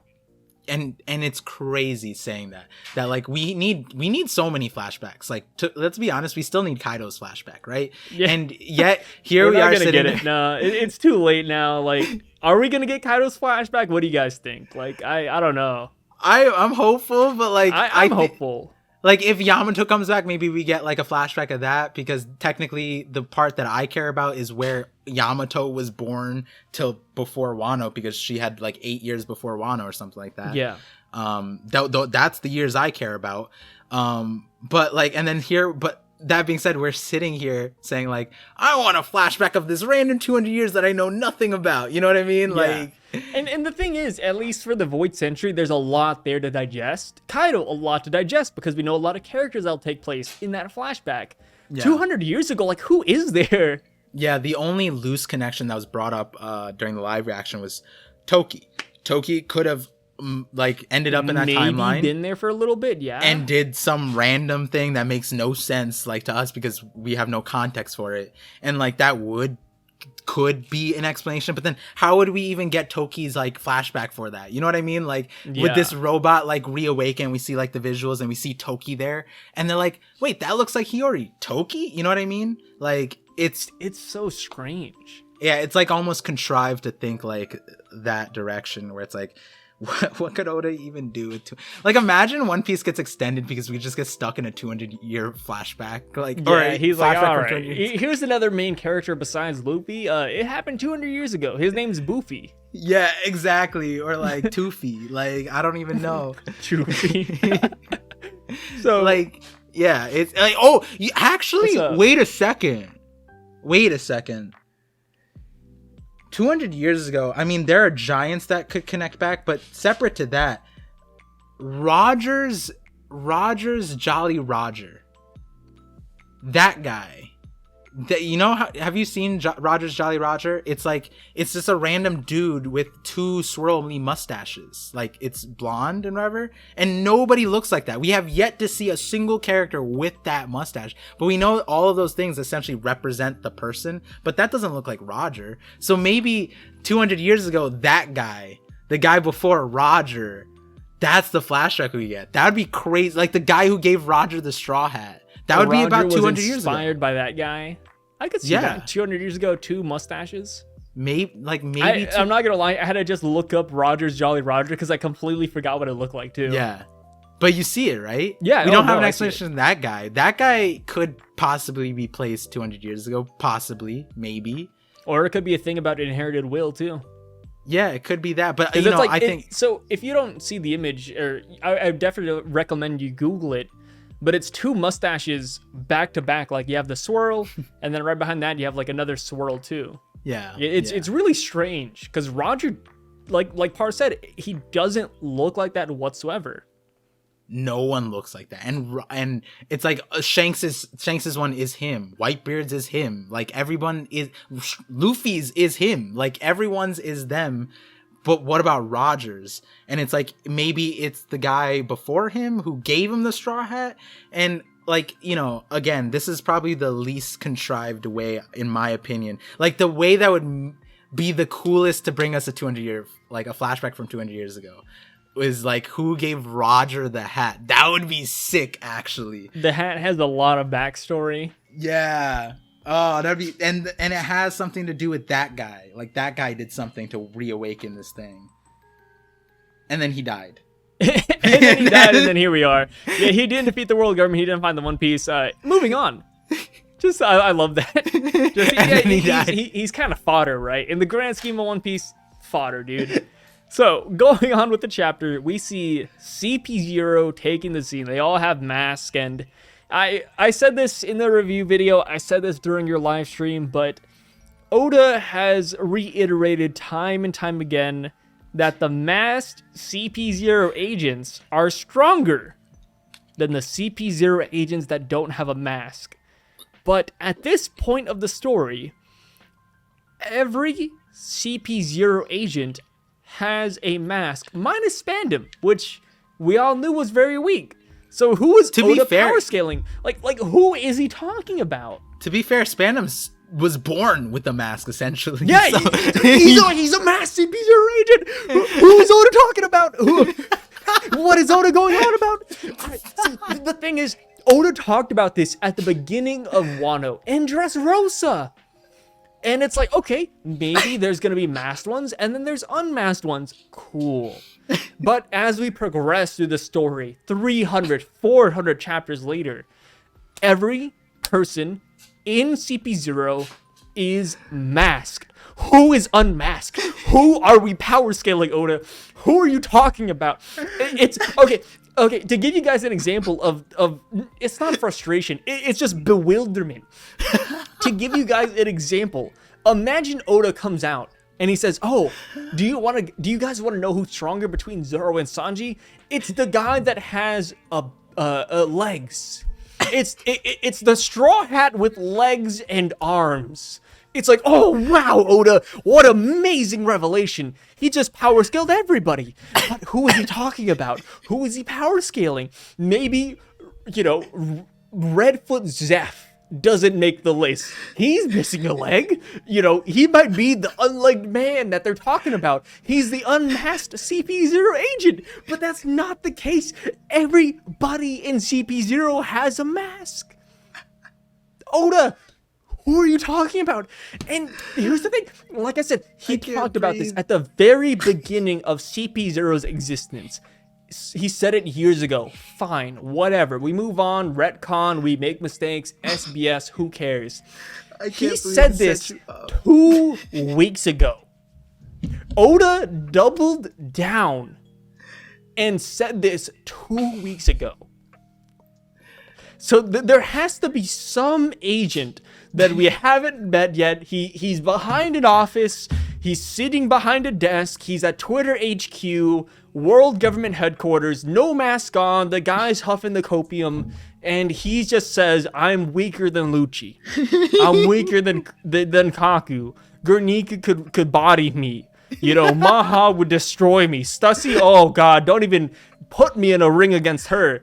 There's got to be somebody out there in CP0 that doesn't have a mask that would body everybody. He said, or wouldn't body everybody 2 weeks ago because Film Red. Film Red, Bluno, Khalifa. Not canon. Bluno and Khalifa not masked, right? Not masked. Okay, could be talking about them, but they're not canon. He said this before they were even in CP0. And here's the thing. You could say, oh, Oda always thought Blueno and Khalifa would be in Film Red. He always thought they would be CP0. They're unmasked. Not the case. Oda came out in an interview and he said that he didn't believe that Khalifa or Blueno would be in CP0. So this happened after the mask statement and before the mask statement. He didn't even want them in there. Oda did not want Blueno, Khalifa in CP0. So the mask statement does not regard them whatsoever. They are an odd case. They're not canon.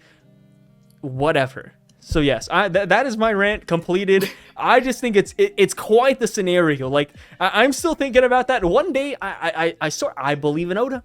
One day we're gonna meet somebody in CP0 not having a mask, and who knows? They might be Usopp level. Nami might beat them with the staff, and it's whatever. I mean, she has Zeus. She's Yonko sort of. Yeah, she's Yonko tier. It's God. So rant aside, CP0 arrives. it was What's funny up? because I knew the entire rant already, and I was like, wait, no, Sai didn't finish. Let me ask him the exact question he needs to continue the rant. Oh, you know what triggers me. You know what triggers me. This is for some reason. This is like my Winter Soldier word, right? like this is the Blue Protocol. This is like Operation 67. Yeah, like it's just sets you activated. off. It just sets me off. When you were talking about it, I was trying to search for an answer. Like I went to Big Mom's flashback. I was like, oh, were they? Nope. They had masks there. I was like, yeah, like honestly, like what you were saying, it just is like, yeah, like if we're gonna say that, have one Yeah, guy, at least one guy unmasked, bro. Like one. Don't give person. everyone a mask. You know what's technically Guernica technically didn't look like he had a mask.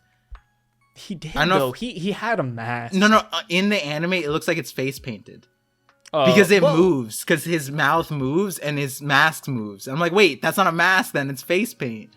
Or it could be a high quality mask. I'm not counting Guernica out, bro. Like, yeah, that's my homie right there. And on that note, we can't even count him out because the Gorosei said that he was one of the best agents. So my god, dude. So we can't even count him out, bro. Tell me why the world government said Guernica is one of the best agents when Rob Lucci exists. Who do you, bro? You know, people are power scaling Rob Lucci. I'm gonna give it to you straight, bro. Who wins in a 1v1? Rob Lucci or Guernica? Fuck. It's... I mean, hey, Guernica, apparently the best CP0 agent, one of the best. I mean, who knows, bro? Like Oda and CP0 is I will say this. If the Viver cards, everyone assumed Guernica is still alive. It's not canon. This is an assumption that people are running on. Yeah. I think that he's still dead. I think that there's just Guernica like he has got to the be picture. Dead, bro. Yeah. But let's say the assumption is right, and he actually is confirmed alive because of the Viver or this SBS or whatever the hell it was. He survived Kaido's blow. I'm putting Guernica over Lucci, bro. Dude, so if you guys don't know what Par is talking about, in SBS 104, people are kind of reading deep into the CP0 aspect of it, where Oda, he didn't say that Guernica is alive, but the way he talks about him makes it seem like he is alive, and Maha is dead. So Maha is confirmed dead for sure, but Guernica is gray. So there's a small chance he made it past Kaido's Kanabo. I hope he didn't. I hope he's actually dead. We don't need more very overpowered masked CP0 agents in One Piece. However the Straw Hat's going to take him on, I have no clue. So going on with CP0, we see that Rob Lucci's declaring that they should eliminate Jewelry Bonnie because she has served her purpose. But we don't really know what the purpose is. We know that she got captured time and time again. Kuma got let go. She attacked Marie Joie. And then all of a sudden, it's time to kill her. What are your thoughts on this? So yeah, with the Bonnie situation, I think what was really interesting was if from all aspects of like her powers and stuff like that, like we didn't see any interactions with like the world government, like the Gorosei weren't made younger or anything like that, and I don't even know. It's such a nobody has no clue what they're talking about here. Yeah, and I kind of go with what you said, like, you know, she served her purpose, and Bonnie has, you know, the aging fruit.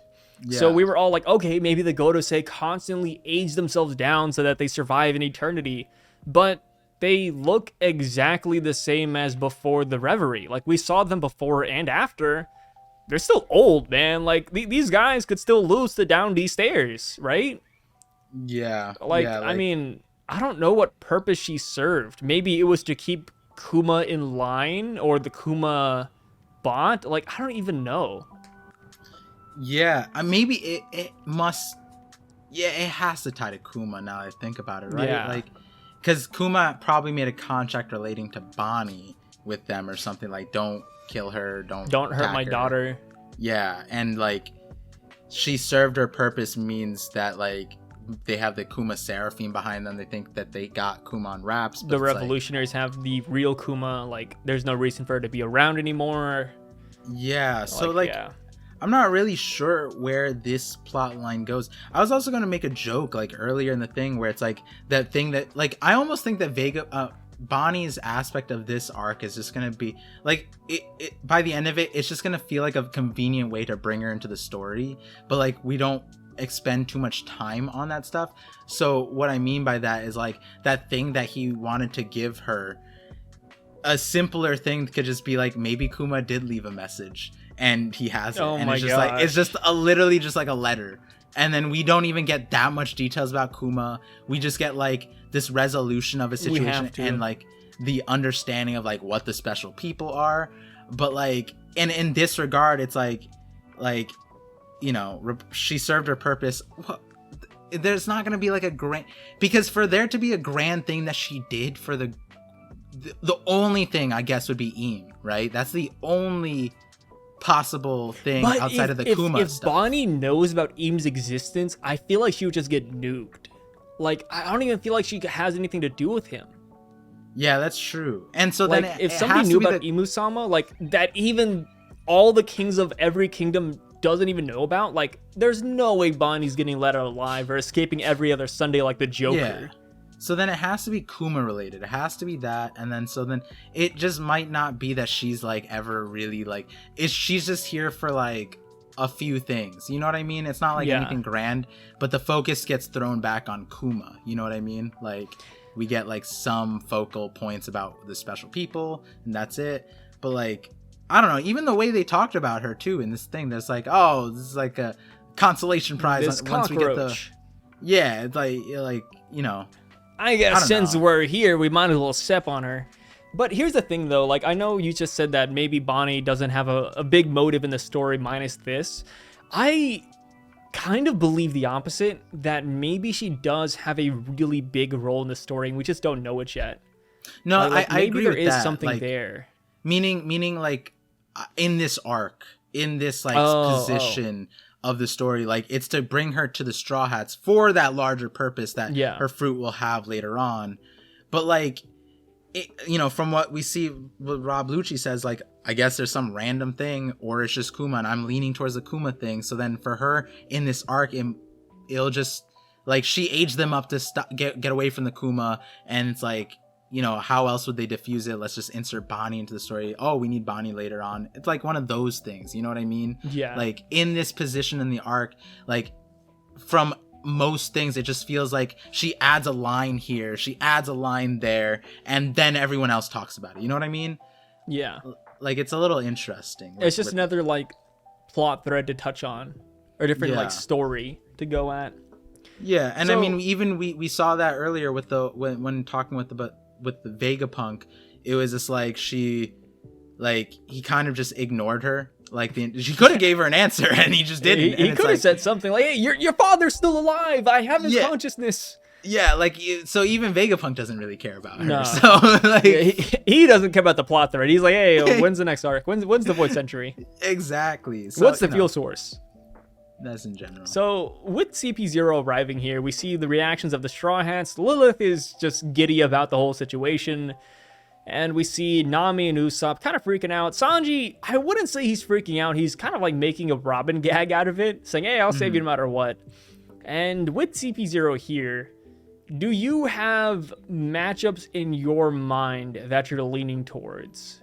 Like, who do you think is going to deal with CP0? Okay, so this is an answer from my live reaction stream chat. Zoro solos everything there.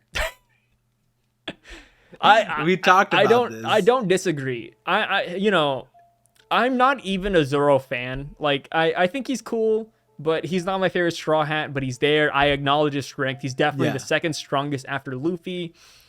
And I would even have to agree. I honestly think if you put Zoro against Lucci, Kaku, and Stussy, I wouldn't be surprised if he takes the W. Like, all three of them at once, high diff, very high diff. Yeah, but I do think Zoro would pull out. Like, it would even be I would give it extreme diff, but like there's no chance it flips over just from plot. Like Zoro is that guy. Like he would win he is that guy. with one arm. Like that's that it doesn't matter how much he loses. Luffy's crew is just that strong. Robin against Kaku 1v1. You know what? I'm giving that to Robin. You know, Sanji versus Lucci.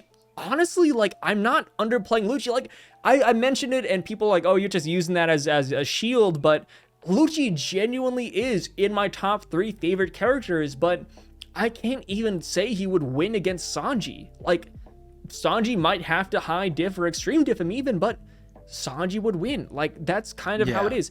I'm sure Lucci got a lot stronger, but I think the problem with it is that we see Sanji's progression. We see him fighting Doflamingo and losing. We see him fighting Queen and winning. We see him getting upgrades. The Germa science happening behind him. Lucci, he got a mask. He has a white coat on. Like, you know, he got promoted to CP0, but then again, so did Spandon. You know, he has a mask, but so does Guernica, so does Maha. So does Hattori. So does Hattori. Like, what does that actually mean, right? Like, we saw, like, what his Devil Fruit could do back in Enies Lobby. Maybe he awakened it.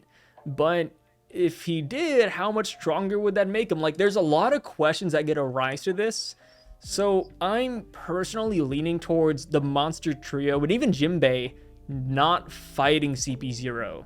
Maybe the B team fight. I hate calling the B team, but like maybe Nami and Usopp fight them. Maybe Sword fights them. Maybe Vegapunk fights him. And, you know, going back to Usopp, I kind of want Usopp to take on Lucci.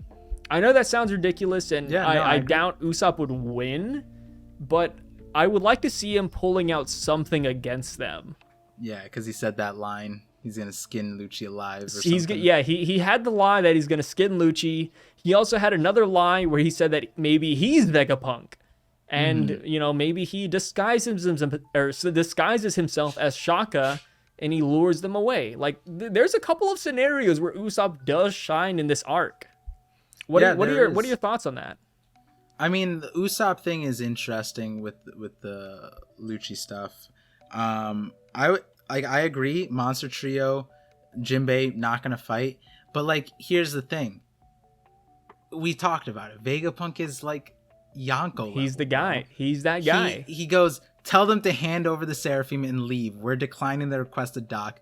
I doubt agents of the world government will respond well to that, so prepare for battle. They were these not trained sea beasts that they were fighting. What happens if Vegapunk commands them? You know, like what happens if he changed the climate? What happens if he just sends a Vega Force 1 there? I don't even think the Straw Hats need to fight. If we're being completely honest, like this Jinbei Seraphim, bro, like that thing unleashed could just handle at least Kaku and Stussy, and then you add Vega Force 1. I don't know if they're actually beating that. And yeah, they're assassins, but it's like I don't know. They have to get through holograms. They have to get through steel doors that phase in and out. Like how do we and that's why 4 Seraphims at his disposal. And who's to say the Kuma Seraphim in that shot with them might not even be on their side? Like, why would the Kuma Seraphim follow Rob Lucci rather than its original creator? Or why wouldn't Vegapunk program something to have it follow him over everybody else? Like, I don't even consider Kuma Seraphim on CP0 side. That's more of a Vegapunk ally than anything. Yeah. And the way he's saying it too, tell them to hand over the Seraphim and leave. That's because if they don't hand over the Seraphim, they're not not leaving, right? Like he wants to resolve this peacefully. Give us the Seraphim. If not, then he can still use that, right? Like it's interesting because it's like I think we talked about it earlier. The way Vegapunk said, like, please help me off of Egghead. I don't think it's referring to CP0. I don't think it's referring to CP0, and this further supports that. And even more so than that, theory based conjecture about what CP0 might have like a reversal on the island. Like even that, it's like, I don't know, all of that seems more plausible than CP0 like actually doing something here against Vegapunk solo with the Straw Hats there. it is hard. It's kind of like how we feel about the Straw Hats at every arc, right? Like, oh, Luffy defeating Kaido, how's he gonna do that? You know, like Luffy defeating Doflamingo, how's he gonna do that? That's where CP0 is. Like, how is CP0 gonna win? Yeah, we got the Straw Hats, we have Vegapunk here. Like, there's just so much against them that I kind of feel bad for them in a way. Like, at least in my opinion, bring an admiral or two. Like, if Kizaru was there, I'd be like, oh, like this is about to get real. If Kizaru, Akainu, you know, Aramaki, like if the admirals were posted up beside CP0, I'd be like, oh crap, this is gonna be a big arc. But and just even CP0. Even then, like, let's say you added the admirals, right? I feel like if you let's replace them. The 3 admirals are here. I feel like they would walk onto Vegapunk with more fear and more like caution than what we see out of CP0. Like, is that ignorance? You know what I mean? Like, I feel like it's kind of ignorance. Like, at least Kizaru would be like, whoa, whoa, whoa, Seraphims, woo, CPs. Yeah. You know, and like, then Akainu would be like, oh, I don't want to deal with this. But no, like, CP0 is like, you know, like these rats over here, we got to execute them. Like, oh, bro, you're in for a world of hurt. Like, I love Lucci, but God, I do not look forward to the beating that these guys might take. And like, to clarify, what I'm saying is like, I think the admirals would take it. I'm not saying that they wouldn't be able to do it. I think it might be fairly easy, but even then they would still fear this man. Like the fact that CP0 is coming on there acting like this is their territory, it's just, I don't know. It just makes no sense that would be the case here. It's like playing Yakuza. And then you step into Kiryu's territory, and you're like, "Oh, I'm gonna ransack these places, boy. I'm gonna extort these homes." And then Kiryu rolls up, and you're like, "Oh, who's this old man?" Like, I don't know, man. Like, do you want to mess with this guy? This is the Dragon of Dojima. Yeah. But with that being said, okay. One more thing about the mask. I just thought about this. Why do they have mask on? Bro, Lilith recognized them. Lilith, bro. They have masks to hide their identities. And then I just thought about this. Lilith said, hey, that's Rob Lucci. Let him in. Bro, wait, hey, go back to Wano. Do you remember they have masks on to hide their identity? And then out loud, in the middle of the live floor, he said, oh, Maha, are you okay?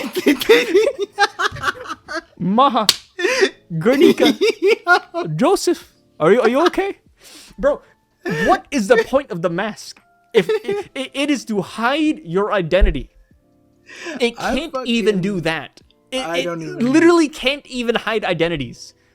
That's incredible. The fun part is Usopp recognized him. What told them. Usopp recognized them. Nami recognized them. The masks are doing nothing. Oh, no. Lilith told them that it was Lucci. Usopp did not recognize him. Okay, but to your point though, it's probably the Seraphim that's telling them like who was there too. So no. Dude, go back to the chapter. No. Oh, it was? Usopp recognized them before Lilith. Usopp says, what does CP0 want with us? And why did they bring Rob Lucci? Bro, Lilith didn't even, like, everybody knows. It's Usopp. I can't. That's This crazy. is the most secretive organization in the world. And you're telling me these guys can't even wear hoodies? All right. I love CP0. If I was in the Marines, I'd probably want to join them. I'd offer my soul to that organization. But oh God, the world government's competence it boggles my mind. Ironically, or unironically, I would agree. I mean, I was the CP0 agent in the D&D thing, so like I'm not gonna lie, CP0 is pretty dope. All things considered, but dope. Yeah, but like lore wise, dope as hell. But then you kind of like you take out the rose tinted glasses and you're like, God damn it, these fucking. Imagine joining CP0 and your partner spanned them, bro. And all of this is, essentially, all of this is why I think I like that idea that Leloucia is gonna happen to Egghead, and that they're just being like maybe the Gorosei are that embarrassed of them that they just want them deleted. Like, who needs them? Yeah, they're like, oh man, CP0 has been a disappointment. We just gotta like send them there, get Vegapunk fighting him, and then we Lucia them. We destroy the island. Like, game over. who needs assassins when you can Or just delete we could islands? use the Navy's greatest weapon, the Buster Call.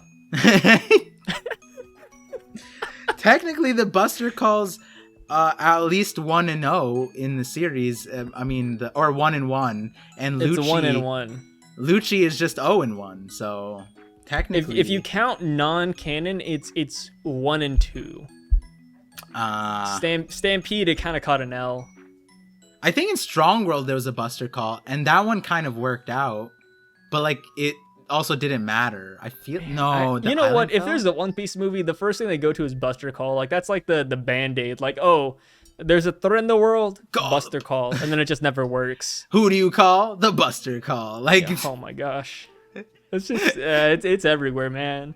The Buster Call. I mean, and then it's so threatening. Like, I love the Buster Calls because they make it seem so threatening that, oh my gosh, a vice admiral is leading this front. 5 of them. Like, there's vice admirals on these ships. Momonga, Yamakaji. Ooh, wow. You guys better watch out. They got cannonballs. you know, I love that you're a Marine fanboy, but you see it for what it is. It's bad. Yeah, I'm a Marine fanboy. I just want the best for the boys, but it's sometimes hard to defend some of the wacky actions they take. Like, we see Ace, like, destroy a whole fleet of ships in Arabasta, which would dwarf the Buster Call in one shot, by the way, and it's just like, oh no, the Buster Call! Like 10 Navy ships from headquarters! And then, like, Ace and Luffy, like, destroy ships like it's nothing. Like, Zoro can cut a galleon in a single swing of his sword, like, not even trying? Like, what? So, essentially, Zoro just has to do this. And then, like, the Buster Call's gone, right? Like, that's pretty much it at this point. One thing that I did read on the wiki was that apparently, as time goes on, the Buster Call ships become more powerful. Oh so my on god! Ohara, Okay, they get were at it. smaller. Stupid power And scaling then- fucking ships. And then as time has gone on, they grew No in way. warship size. And I was like, I'm pretty sure that's an actual line in the wiki. And I was like, that is such a weird way to say that it got No. stronger. The ships got bigger. Like, The more time that passes, the stronger the Buster Call gets. Yeah, it's like Because- exponential. Oh my gosh. and Okay, what do you think is stronger? Buster Calls in the Void Century or Buster Calls 900 years later? Current day bro, Buster Call. they would look at Buster Calls and be like, all right, they don't deserve the history. Like, No, the Void Century looks at Buster Calls and they say, whoa, they're stronger than all 3 of our ancient weapons combined. oh god, We- we fought 5 vice admirals? What can we ever do? They can destroy an island under 10 minutes.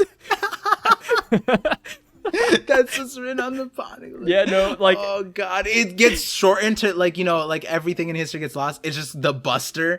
It's just, oh no, not the Buster. yeah, no, Shirahoshi Poseidon sees the Buster Call and she's like shaking. She's like, oh my god, is this the power of the Navy? And,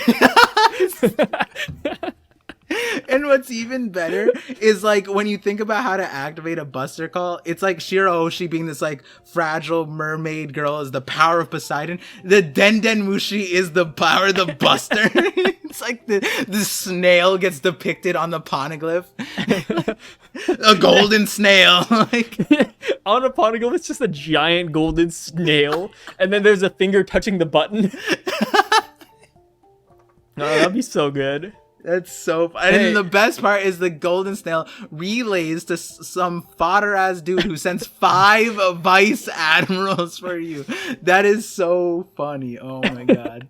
Yeah, no, you know how, like, CP0 was imagining Vegapunk getting split into 5 or 6? Yeah. Imagine Yeah, there's yeah. a snail and it's split into 5 Vice Admirals. Vice Admiral Yamakaji, Vice Admiral Momonga, Vice Admiral Garp. Just like 5 of them. Oh my goodness. That's Yeah, so funny. I hope to God we get Buster called this arc, bro. I hope to God, bro. It can't just be the CP0. It has to be the Buster call, right? Like, please. Dude, imagine, like, at the very end of One Piece, one of the like, after they beat Imu-sama, after they beat the world government, the last thing the Straw Hats have to fight is a Buster call. Oh, no. What if that's the thing that takes out Blackbeard? Oh, Buster! I can't. Blackbeard with like a tear in his eyes, like, oh, my time has come. I want everything on the Marine side, from the Marines to the Gorosei to everything, needs to get competent, including the Buster Call. I need to see this happen. What? Take Blackbeard, for the sake of your reputation. Take him with the Buster Call, please. Like, a noble pirate has to be defeated with the Buster Call. Like, oh no, nobody. Like, the only W is Ohara, and like, that was like people who weren't even trying to fight it. Like, technically, Barto solos the Buster Call, the Bari no Mi. Yeah, just crosses his fingers and he's chill. Bro, like, the Frankie family tamed a Buster Call. The Frankie family. These guys don't even have bounties. It's crazy. Like, did they even destroy Eni's lobby, technically, right? Like, Eni's lobby still exists. No, right? I mean, they destroyed like 99% of it, though. They destroyed everything except for the final tower.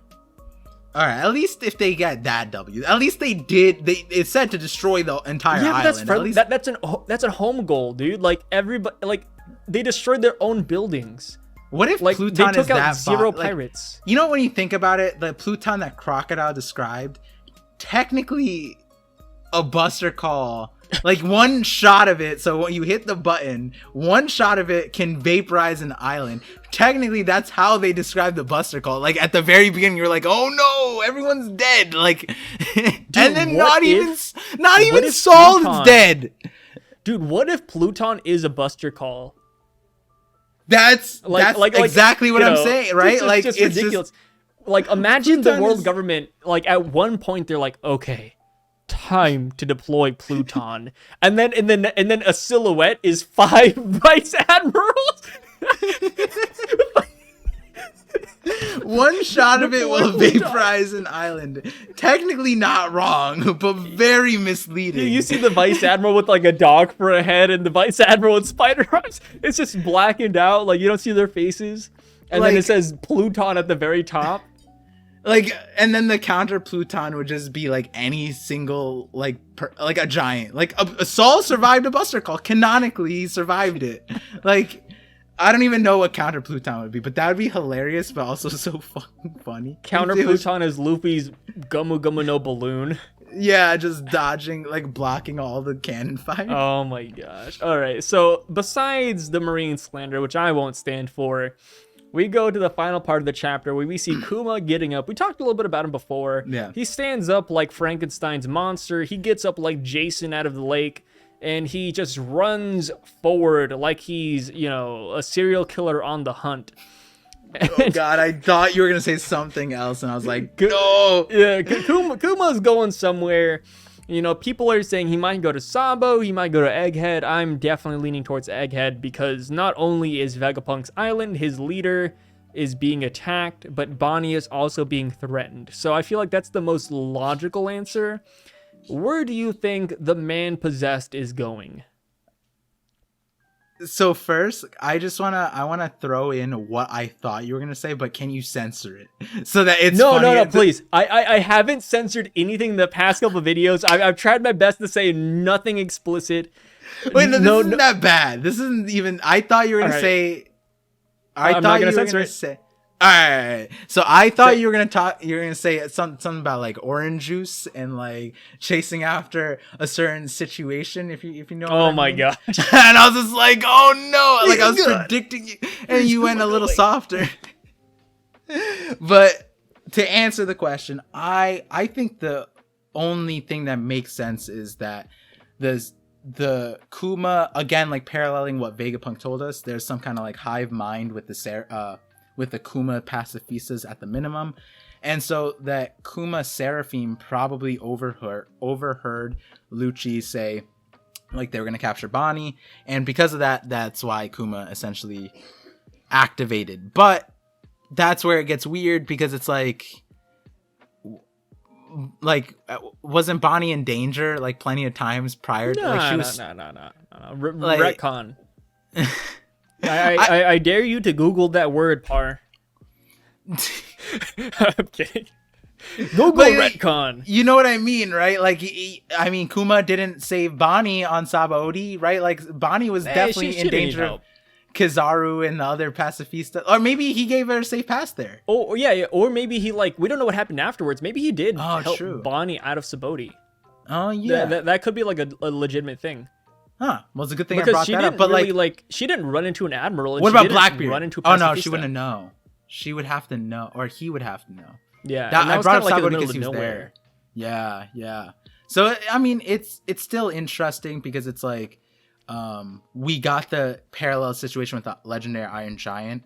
And so if the situation is parallel in full, then does that give us reverse context of the Iron Giant where it's like someone close to the entity was being harmed in that moment and he chased after, and that was in the Holy Land, like after 200 years or something like that, like something weird. Maybe like a D-clan member was being persecuted there. Yeah, maybe something like, because I'm just thinking like to parallel this situation, but you know, bottom line, I don't think it makes sense to have what if Kuma the fuel madly was the run. words of the D-clan member? What was the words? What if like the fuel was like a D-clan member, like Luffy per se has to like order the robot to do something? No, but never mind. That's dumb because Luffy asked the robot to move last chapter. Yeah, and like, and you know, going back to like the Kuma thing, it's like it doesn't make sense to have him run anywhere but Egghead situation, right? Why is Kuma even running, bro? He has the paw fruit. Oh, that's another interesting point, right? Like, is this Kuma the one with? I mean, he's wearing gloves, so this is probably the one with the paw fruit. Do you think he Why can has he swim? sent himself? Oh, he can't swim because he has the paw fruit. He shouldn't be able to. Yeah, no. Even though he's like 1000% mechanical, like he should be able to swim. Technically, though, if you were to go into like, you know, power theory, whatever, a lot of people have read that technically what Kuma says that he can reflect anything, like he can reflect anything. Water. Yeah, so he just like handstands across like some goofy ass way. Or maybe let's say, you know, getting wacky, like let's say Kuma can't swim, so he does end up sinking. But what Vegapunk did was he installed floaties. Yeah, So Kuma's just like laying in the water and like a propeller's like shooting him across the water. Like, I mean, that's what I would do. I mean, if I was Vegapunk, I'd be like, oh, okay, Kuma can't swim, but I'm gonna give him these floaties so he never sinks. Yeah, something like that. I mean, it's interesting. Now, and I guess the bigger question is, since he's not pawing his way over there, you can do that with what you will. But do you think the revolutionaries are 100%? They're gonna tag along. They're gonna. I think Dragon. You know, people are kind of memeing on Dragon because he's yelling and his mouth is super huge. Like, talk to us, Kuma. Where do you want to go so bad? Yeah. Like, I do think that Kuma is going to lead them towards Egghead, and we might actually get a Luffy and Dragon reunion. And if that is the case, I mean, Egghead Island about to get kind of crazy, you know? Like, this might be one of those chicken and the egg situations. Like, which one came first, the chicken, the egg, or the Vegapunk, you know? Sure. I don't know where you were going with that one, but I don't even know. It sounded okay cool in the moment. It sounded cool. Like, if you didn't question it and if you like went along, I feel like that would have worked. But, you know, it is what it is. And if you guys are wondering, like, oh, like, Par and Sire, they're memeing too much. This video is going on for a while. Let me tell you right now, this is a break week. And this is all you're getting for a whole week. Yeah. Break week. Enjoy it while it lasts. Last break week, it was like the break week felt longer because we didn't talk, I feel like. Yeah. And I feel like a lot of people commented that, like, oh, God, there was no Sai and Par collab. And I was like, wow. And here's the thing. Whenever me and Par don't have a collab, I try my best not to talk to him. Because I don't want to lose material, right? That's so wrong, because last time we did, like, multiple D&D episodes. And we talked to each other multiple times, and it still felt long. Yeah, so behind the scenes, me and Par, we do D&D on Ken-chan's channel. And the thing with it is that there was one DM or call we had where Par was like, hey, you know, your character Cassius, he is a very marine agenda guy. He's very racist towards minks. how do we remedy that? How does he come back? And I said, oh, don't worry, I have a perfect plan. And then we get to D&D, and then I have my character betray all of the minks. It goes in the complete opposite direction. I was like, okay, you know what? After that conversation, I was like, you know what? I'm going to mess up Par as much as I can. I was like wiggling my finger. I know, and then plot was just not on your side. Which, to be fair, plot was not on any of our sides by the end of the story because those dice rolls were crazy. Yeah, Par ended up killing me. Essentially, it wasn't just me. I think Sai drove the other people to insta execute him. Like, hey, just because I don't like minks doesn't mean I'm a bad guy. So you guys should definitely go watch that D&D episode. It was essentially just me and Sai just messing up everything. I loved how every moment the dungeon master was like, well, I didn't expect you guys to kill this person, but okay. Like, Sai wrote me in on the dumbest plan, and then I crit on it, and then it turned the whole story sideways, where the game master was like, oh god, like, I can't just have, like, the story just doesn't make sense any other way, but introduce like 4 other characters and stuff like that. And then, yeah, by the end of it, that was just... Ooh, you guys should go watch. I think the part 2 of it is coming out like next week or something like that. So that's funny. Little side tangent, but I think it was a funny time. Yeah, it was definitely a fun time. But like you said, this is break week, so we added some extra sauce to this the video. But I think to like wrap things up, if we like one, cool thing was that they got Ivankov, Kuma, and Dragon all on that panel to symbolize the start of the revolutionaries.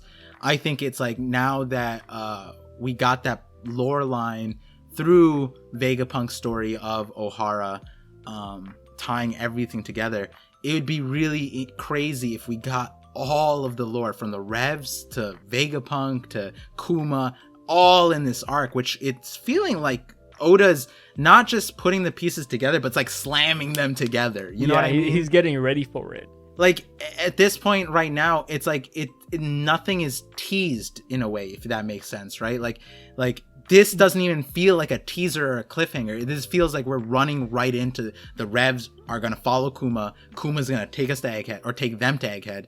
Then we're just gonna have a whole slam jam on Egghead, and Vegapunk's gonna die. We're gonna learn a lot of shit, and then the whole rest of One Piece is gonna look completely different after it. That's my take. Pretty much everything in this story is being answered. We're not having too many questions left rather than the questions we've already had, and they're just becoming more and more clear.